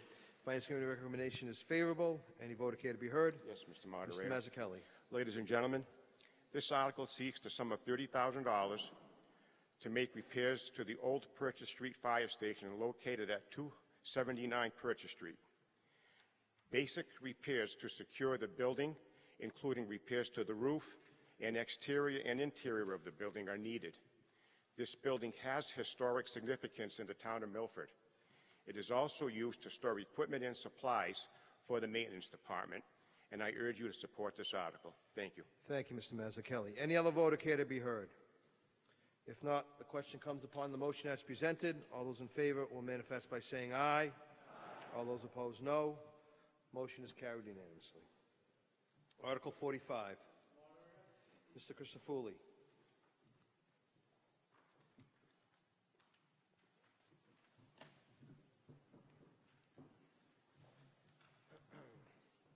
Mr. Moderator, town meeting members, I move that the town vote to transfer the sum of $175,000 from the excess and deficiency account, said sum to be spent under the jurisdiction of the highway surveyor for the purpose of purchasing a new loader-mounted snow blower for the winter snow removal clearing operations.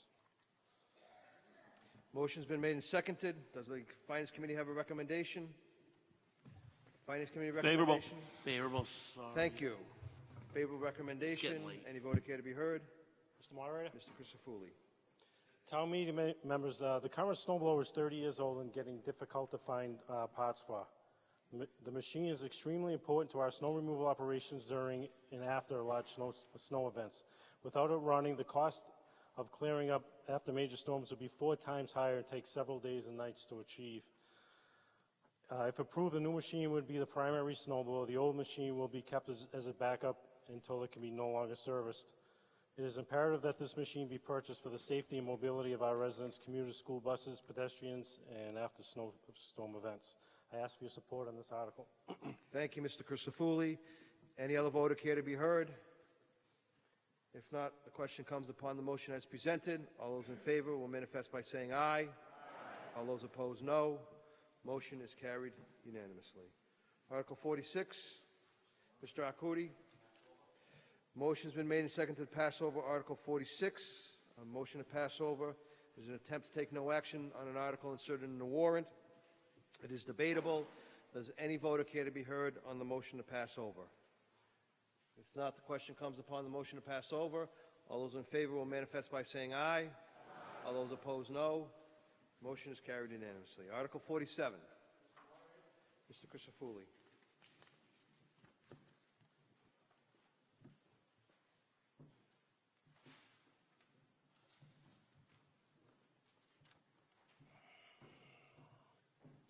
Mr. Moderator, town meeting members, Scott Crisafulli, Park Commissioner.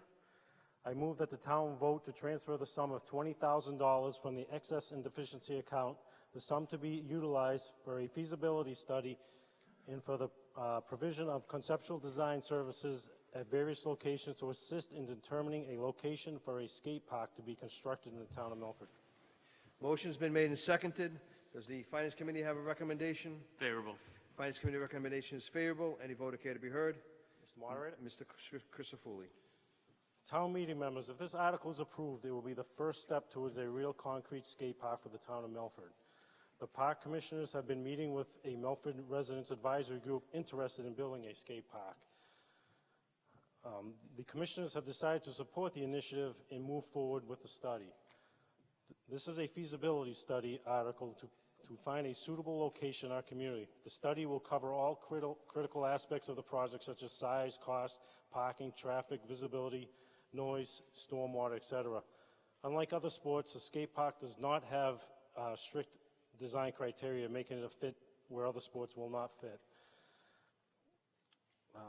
However, there are numerous grants available. The cost of the skate park can be $500,000 and up.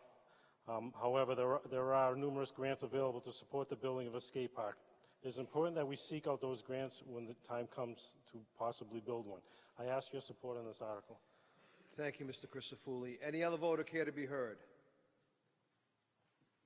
If not, the question comes upon the motion as presented. All those in favor will manifest by saying aye. Aye.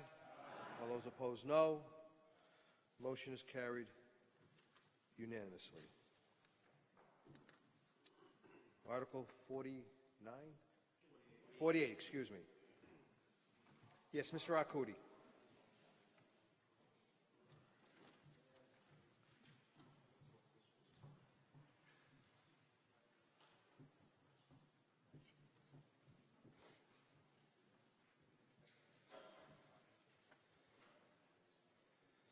Mr. Moderator, Town Clerk, Town Meeting Members, Joe Arcudi, Chairman of the Milford Park Commission.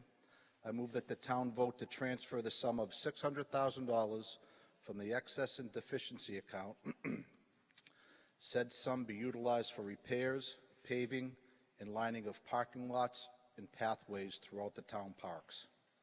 Motion's been made and seconded. Does the Finance Committee have a recommendation? Favorable. Finance Committee recommendation is favorable. Any voter care to be heard? Mr. Arcudi. Moderator. Ladies and gentlemen, we are looking to repave the following parks within the town. The two parking lots at Plains Park, the large lot and the small lot, the parking lot with the new extension over at Louisa Lake, and down at the Fino Field Complex, in the parking lot by Votolato, and the parking lots at Rosenfeld Park off of Cedar Street, which is the Little League Complex. We were starting to put, the plan was, this was part of our 5-year plan. The plan was to put $250,000 a year away for the next 3 years, but sitting down and discussing it amongst the park commissioners, along with Mr. Crisafulli, who was a park commissioner, that the bid was going to be up at the end of the year with the prices, the state bid and the prices going to be increased. It would have been smarter to and more fiscally responsible for us and for the town to do all the parking lots right now before the bid goes up, and this could save us upwards of $70,000 or more. So I urge you to vote favorable on this article. Thank you. Thank you, Mr. Arcudi. Does any other voter care to be heard? If not, the question comes upon the motion as presented. All those in favor will manifest by saying aye. Aye. All those opposed, no. Motion is carried unanimously. Article 49. Mr. Taylor.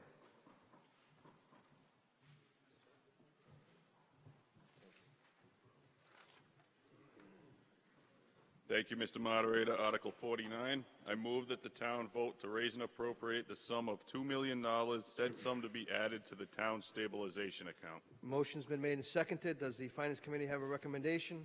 Favorable. Finance Committee recommendation is favorable. Any vote care to be heard? Mr. Taylor. Thank you, Mr. Moderator. Town meeting members, this amount was set back in February of 23 during our budget process setting. I am pleased to announce that today we can meet this important objective while meeting all other goals we set out. Thank you. I urge your support. Thank you, Mr. Taylor. Any other vote care to be heard? If not, the question comes upon the motion as presented. All those in favor will manifest by saying aye. Aye. All those opposed, no. Motion is carried unanimously. What's the pleasure of the meeting? Motion is made and seconded to dissolve the warrant for the October 28th, 2023 special town meeting. The motion is not debatable. All those in favor will manifest by saying aye. Aye. All those opposed, no. Motion is carried unanimously. The meeting is hereby resolved. The monitors, please bring forward the second attendance list to the town clerk. Thank you.